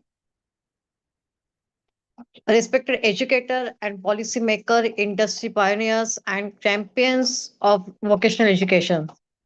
It is an honor to address this international forum where we unite to shape the future of vocational education and training. My name is Dr. Sonali Tambuskar. Today, I invite you to explore a transformative force reshaping value education and training. Worldwide digital technologies and artificial intelligence, value education training is cornerstone of skilled workforce, empowering millions to thrive in industries from healthcare to renewable energy, constructions to cybersecurity. As we stand in April 25, the fourth industrial revolution is accelerating. The World Economic Forum projects that by 2030, over half of global jobs will demand and advanced digital skills to meet this challenge. Value education and training must evolve, embracing tools that makes training more accessible, personalized, and aligned with industry needs. After that, but this transformation is not without hurdle. Digital divides, educator readiness, and ethical concern loom large. Today, I will discuss with you through three critical areas. One is how digital technologies are revolutionizing value education and training, delivery, and access. Second is the game changing role of AI in teaching, learning, and assessment. Third is the challenges we face and strategies to overcome them. I will conclude with the bold vision for value education training, future, and a call to action for all of us. Let's embark on this journey together. First, we will start and what we just see and we think and what we understand what is value education training. Value education and training equips individual with practical skills and knowledge tailored to specific trades, crafts, or profession. Unlike traditional academic education, value education and training emphasize hands-on experience and direct applications of skills in real-world setting. In India, for instance, the National Skill Development Corporation has been instrumental in promotion skill development through various initiatives. That is the value education training. We understand what is that. First, I will start my first presentation. My first slide is introduction of value education and training. In recent year, digital technologies and artificial intelligence have emerged as a powerful tools in transforming how value education is designed, delivered, and experienced. These innovations are not only improving the quality and efficiency of training program that but also making them more personalized, accessible, and aligned with industry demands from online learning platform and AI-powered tutoring system to immersive training simulations using virtual reality. Digital technologies are reshaping the educational landscape for value education training.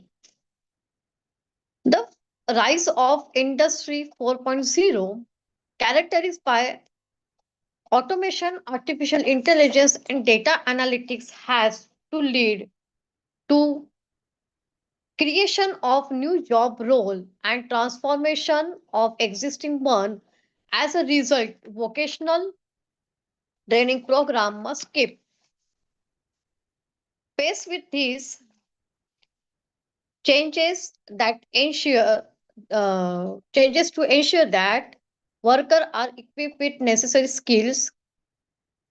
AI, big data, and digital tools are now being integrated into value education training system to create more flexible, engaging, and effective learning experience. But The fourth industrial revolution and impact of AI on employment mean AI and other 14 technologies are increasing the range of high skilled jobs that require unique creativity and analytical ability and human interaction. In short, many worker jobs might disappear and they will need to develop new skill sets, upskilling or reskilling to enable them to enter the new occupation made possible by AI. Today's worker and preparing new generation with the necessary technical and social job skills to smooth the transition to a world dominated by AI while ensuring social sustainability. In fact, many national agencies across the world have begun to develop strategies planned to address the future of AI. For example, in the United States of America, the National Artificial Intelligence Research and Development Strategic Plan long-term investment and research in a range of theoretical and practical AI approaches.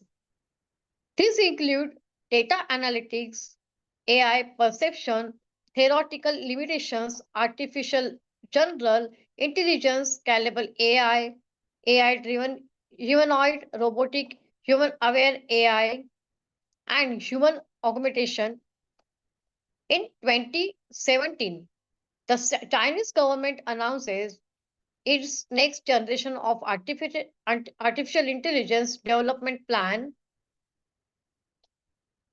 Again, this focus on an array of theoretical and practical AI approaches, including big database intelligence, cross-media intelligence, human-machine, hybrid augmented intelligence, collective intelligence, autonomous intelligence, advanced machine learning, brain inspired intelligence, and quantum intelligence. Most importantly, both plans emphasize the potential of seamless interaction between human and AI system.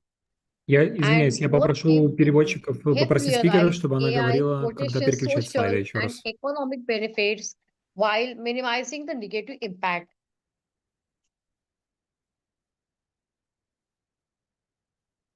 Uh,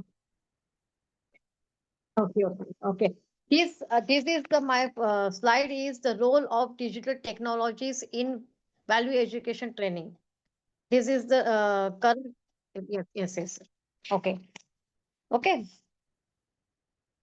Now, I'm discuss about online learning platform, the role of digital technologies in value education.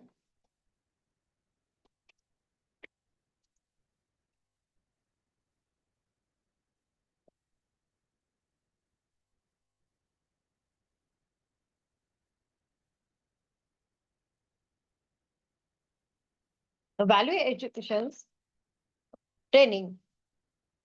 While the potential of sorry. It's my mistake. The transformative impact of digital technologies in value education training. Digital technologies are redefining how we deliver vocational training, breaking barrier of geography, cost, and time. These tools include online learning platform, virtual reality, augmented reality, mobile applications, and cloud-based system. Together, they create flexible, scalable, and immersive learning experience that prepare students for real-world challenges. Let's start with the online platform. An online learning platform. This platform like Coursera, edX, and regional systems such as Australia, TAFE, digital delivery, value education and training courses in field like plumbing, electrical engineering, and IT.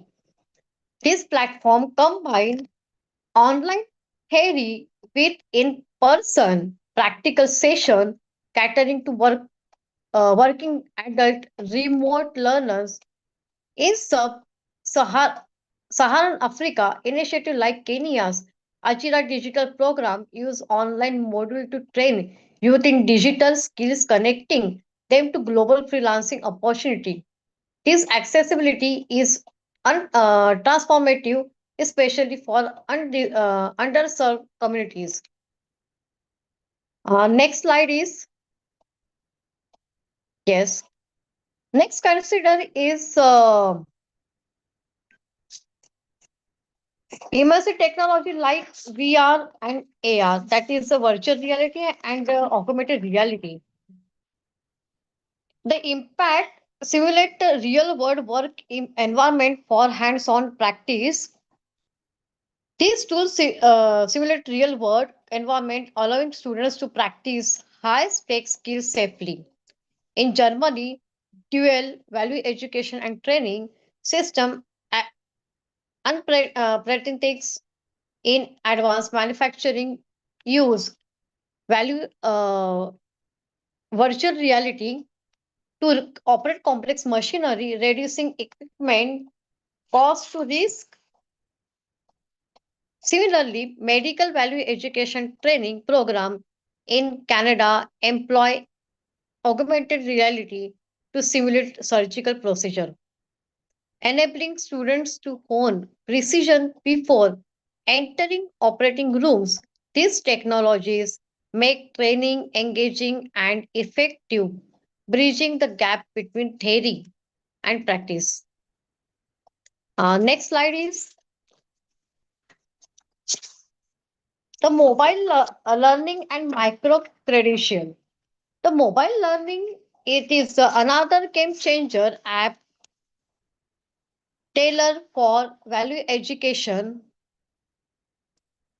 training, such as welding tutorial or language training for hospitality workers. Enable learning on the go. In India, the Skill India app deliver micro courses in carpentry and tailoring, empowering rural youth with flexible bite-sized training mobile tools. Ensure value education training reaches learners where they are, from bustling cities to remote villages. The next slide is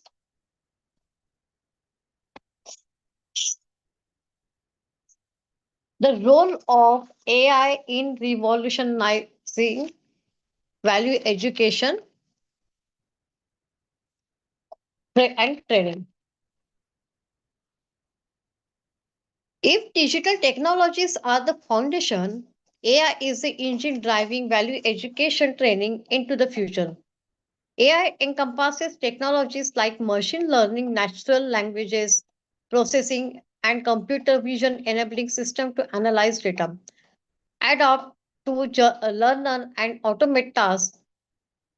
In value education and training, AI personalized education streamline assessment and bridges to gap between training and employment.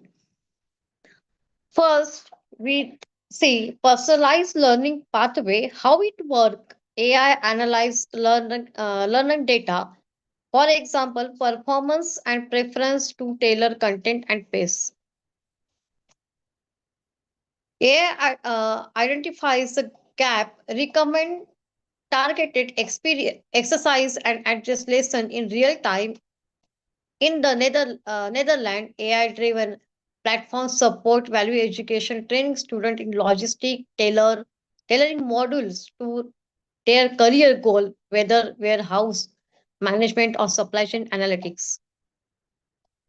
Next slide is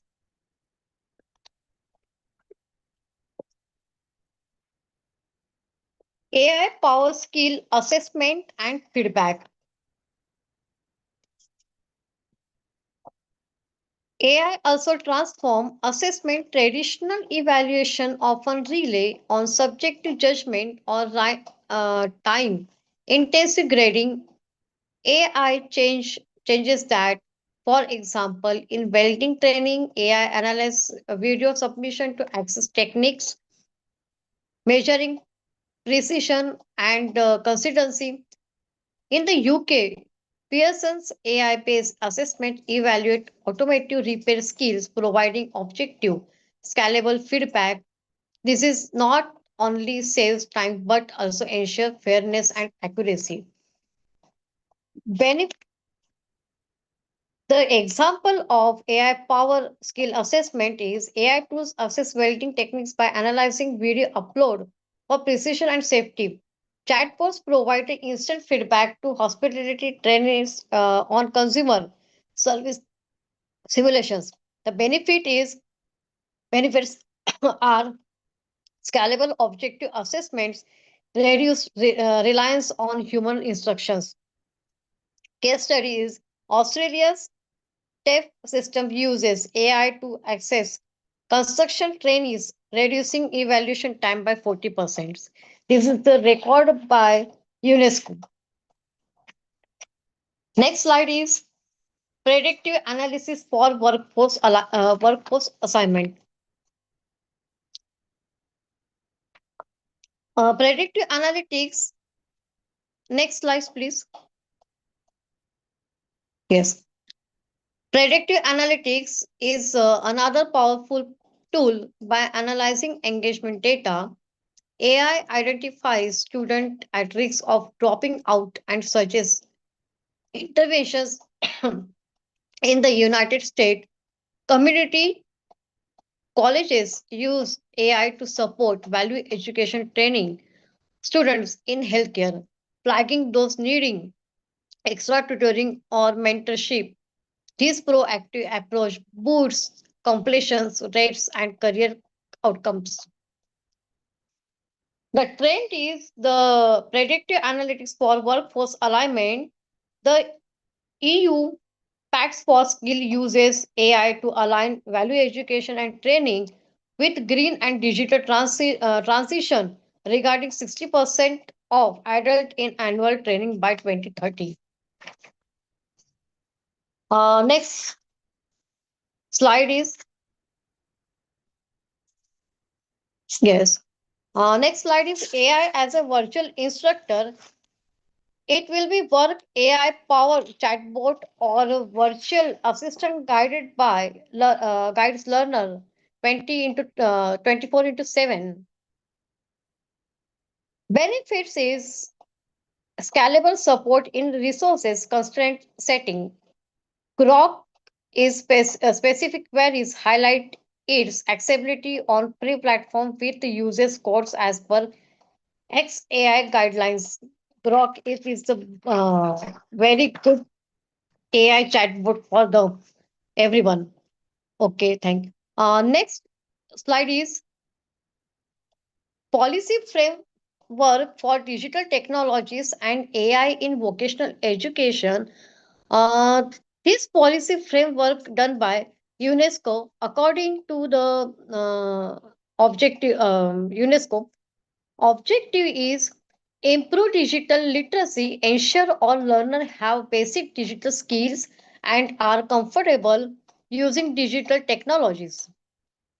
Second is enhanced teaching and learning, leverage digital technologies and AI to support innovative teaching methods, personalize learning and improve learn engagement, development industry relevant skills, integrate emerging technologies such as AI, data analytics, and IoT into vocational training to prepare learners for in-demand jobs, increase access and equity, uh, utilize digital technologies to expand access to vocational education and training, particularly for underserved groups, foster collaboration and partnership, encourage partnership between educational institutions, industry, and government to ensure vocational education is aligned with the labor market needs.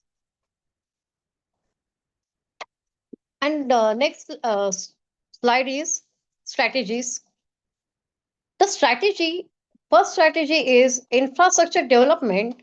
Invest in digital infrastructure, including hardware, software, and internet connectivity.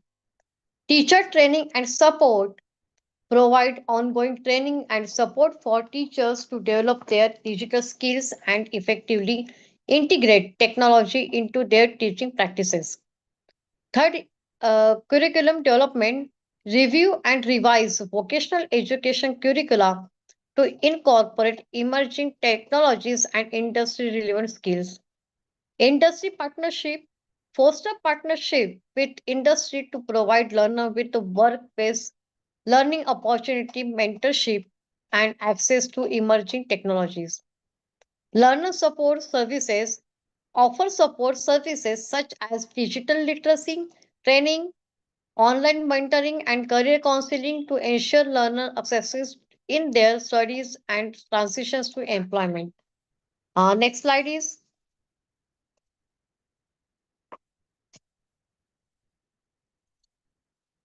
implementation plan. What is the implementation plan for value education training? There are three plans. First is short term, second is a medium term, and third is a long term. Short term will be 0 to 2 year. Develop digital infrastructure, provide teacher training and review curriculum. And medium term, 2 to 5 years. Implement revised curriculum, establish industry partnership, and provide learner support services. And long term, 5 plus years. Continuously evaluate and improve the effectiveness of digital technologies and AI in vocational education.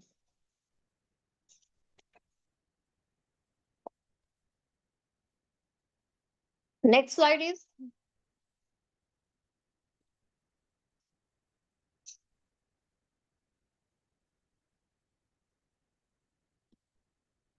monitoring and evaluation. Establish key performance indicators KPI, track progress against the objectives such as digital literacy rates, learner engagement, and employment outcomes. Second is conduct regular evaluation, assess the effectiveness of digital technologies and AI in vocational education, identifying areas for improvement. And third is gather stakeholder feedback, solicit feedback from learners, teachers, industry partners, and employers to inform future development and improvement. Next slide is.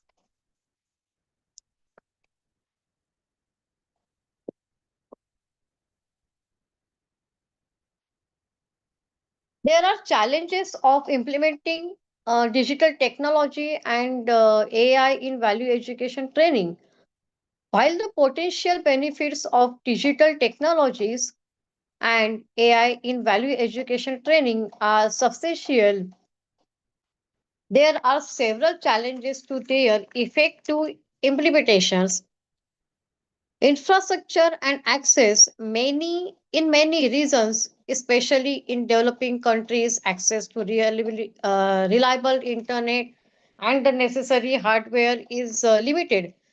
This digital divide creates a barrier to the widespread adoptions of AI and digital tools in value education and training. Teacher training, the integration of AI and digital technologies require value education and training educated to acquire new skills and knowledge.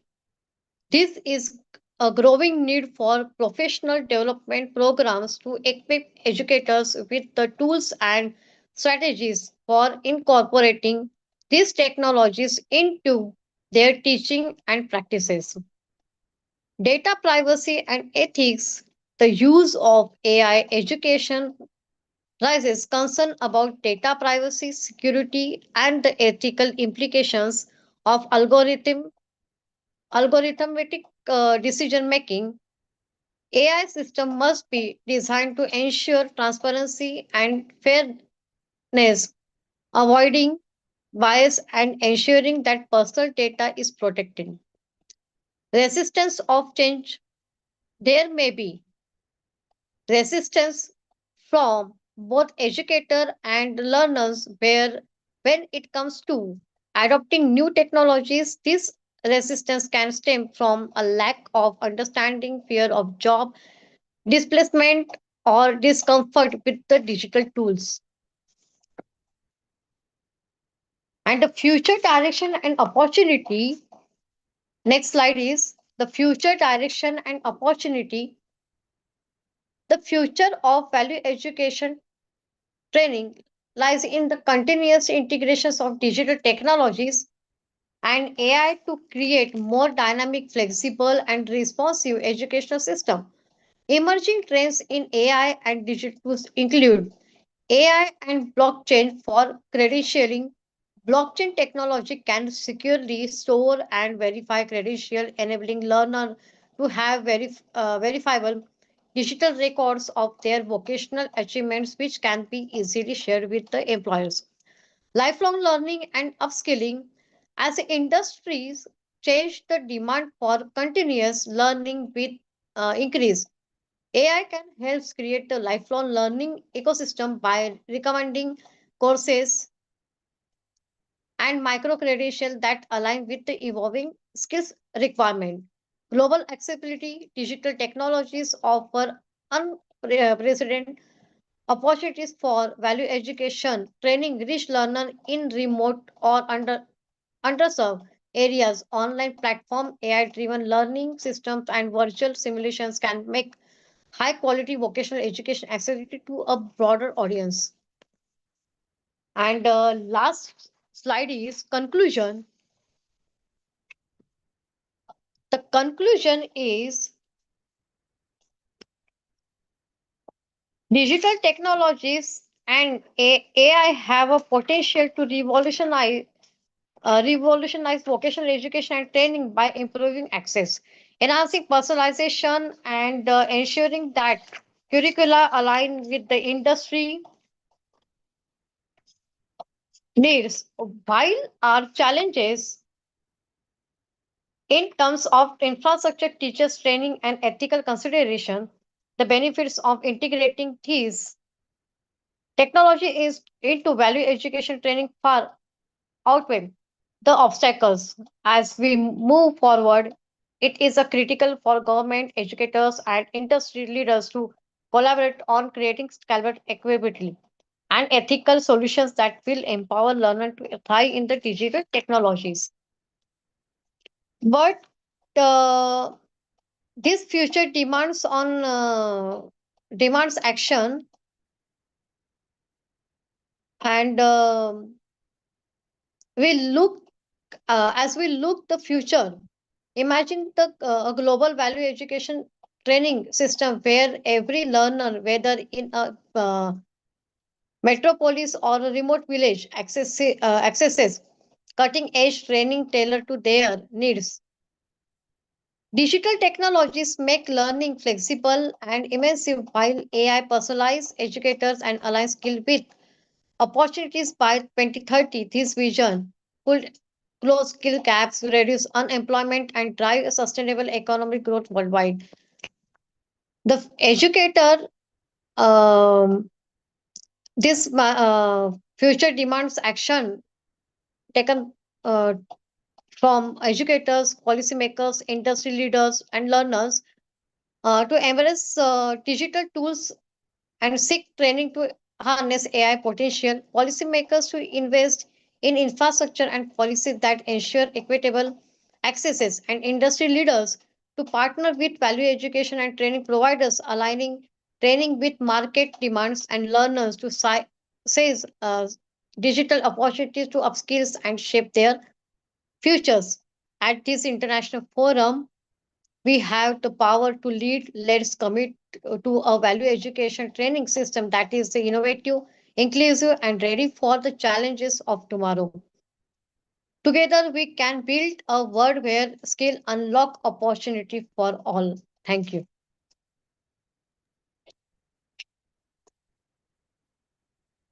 Большое спасибо. Большое спасибо. У нас, конечно, есть несколько вопросов для вас. Первый вопрос Yes. следующий. Вы говорите о персонализированном обучении с помощью искусственного интеллекта. А можно ли применять такие технологии, например, в групповых занятиях, где у всех студентов разный уровень в разный уровень в данном предмете. Как это сделать без перегрузки преподавателя, по вашему мнению?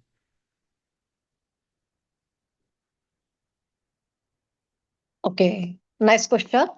Uh, in the institution, we will be provide AI education training and it will be provided tools just like Guidex, Coursera. This will be and the chatbot. Uh, these tools will be provided for the group education and it will be practical based. Okay. Хорошо, супер. Вот была информация от вас про блокчейн и цифровые Mm. сертификаты, да, для того, чтобы можно было выписывать цифровые сертификаты с уникальными подписями. А что делать, если колледж работает в оффлайн режиме и нет технической Yes. поддержки? С чего начать внедрение таких решений?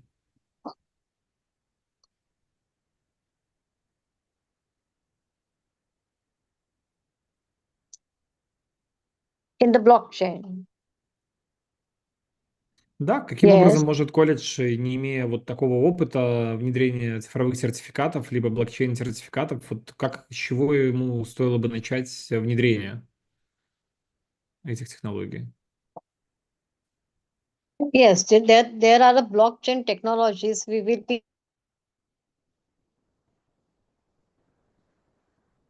У нас какая-то техническая проблема, наверное.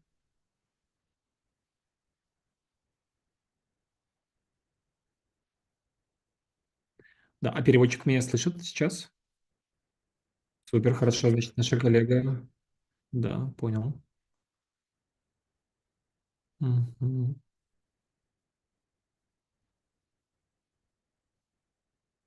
Будем надеяться, что сейчас отвиснет.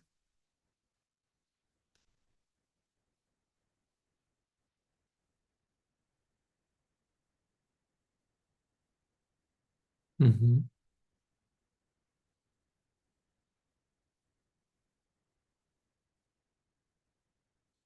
Хорошо.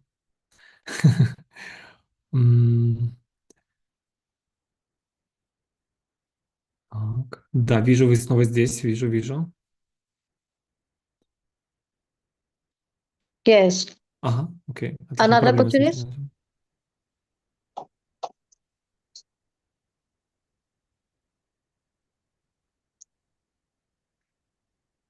Да, хорошо. Вас не было слышно. Дело в том, что вот по этот вопрос, возможно, вы его отвечали, но вы подвисли, поэтому мы вас не слышали. Если можно, ну, повторите, пожалуйста, ответ. yes. Next question. Мгм. А вы, извиняюсь, переводчик сейчас слышит, что она вас слышит сейчас или нет? Наверное, нет. Наверное, нет, да, я так понимаю. Извините за заминку. Sorry, you were log out, so you just Yes, yes. need to switch to English language once more, so that the interpreter can interpret what I'm asking. Okay.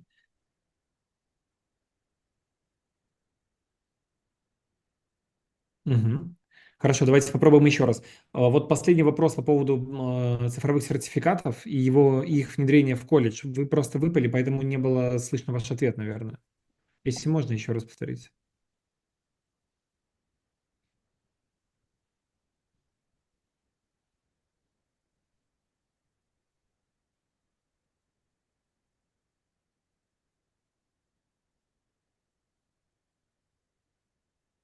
Мгм.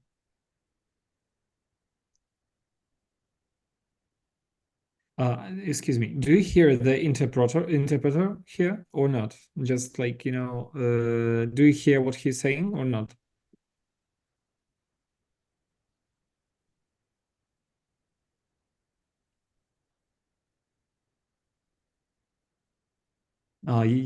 Yeah. Мгм. Yes. Окей, хорошо. А, Я немножко не понимаю, что сейчас происходит. Ну, в том плане, что мне нужно понять, вы нас слышите сейчас или нет?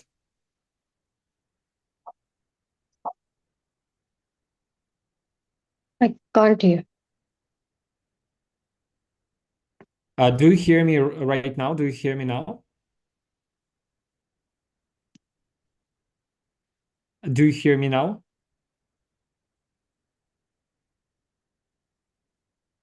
All right. So you don't can you hear me? No? Okay. No, I can't hear you.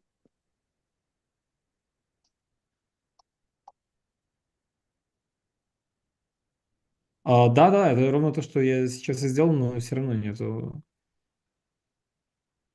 Okay. So, excuse me. And now, do you hear me? No. Do you hear me now on this channel? Can Maybe you tell now? me again? Repeat the question. Yeah. And now, do you hear me? Can you hear me? I can't hear you. Okay. So, я просто не понимаю немножко, как мы будем общаться в таком случае, если никто никого не слышит. Окей, хорошо, давайте так сделаем.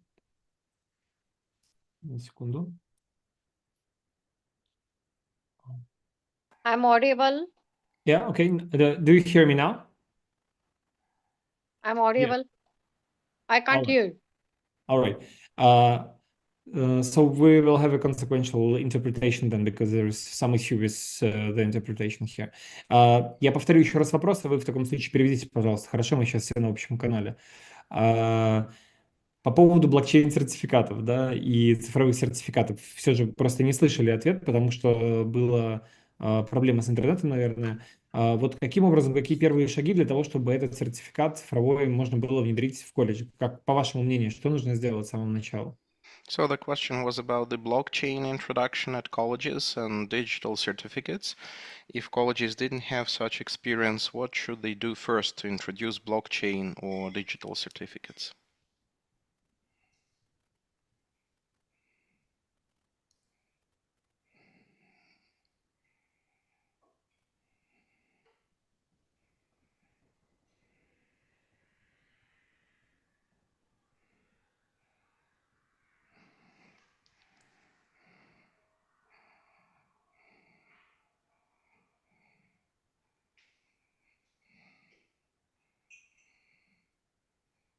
Right. Ms. Tambuskar, do you hear us?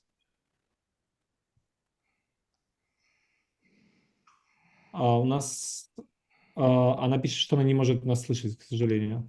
Хорошо, давайте так договоримся, что мы просто в таком случае просто все наши вопросы направим госпоже Тамбускар уже после того, как мы закончим сегодняшний день стажировки, и потом, когда, если эти вопросы будут, мы на них ответим на следующий день. Хорошо? Окей. Хорошо, в таком случае большое вам спасибо. Thank you so much. If you can hear me right now, thank you so much for your presentation. Now we will proceed to the next step. И я хотел бы вас завтра пригласить снова в 11 часов по Минску, 13 часов по Астане. У нас начинается второй день нашей стажировки. С нами будет Марит Виролайнен из Финляндии. Будет рассказывать про эволюцию финской системы профессионального образования и обучения в контексте цифровой среды и трансформации общества.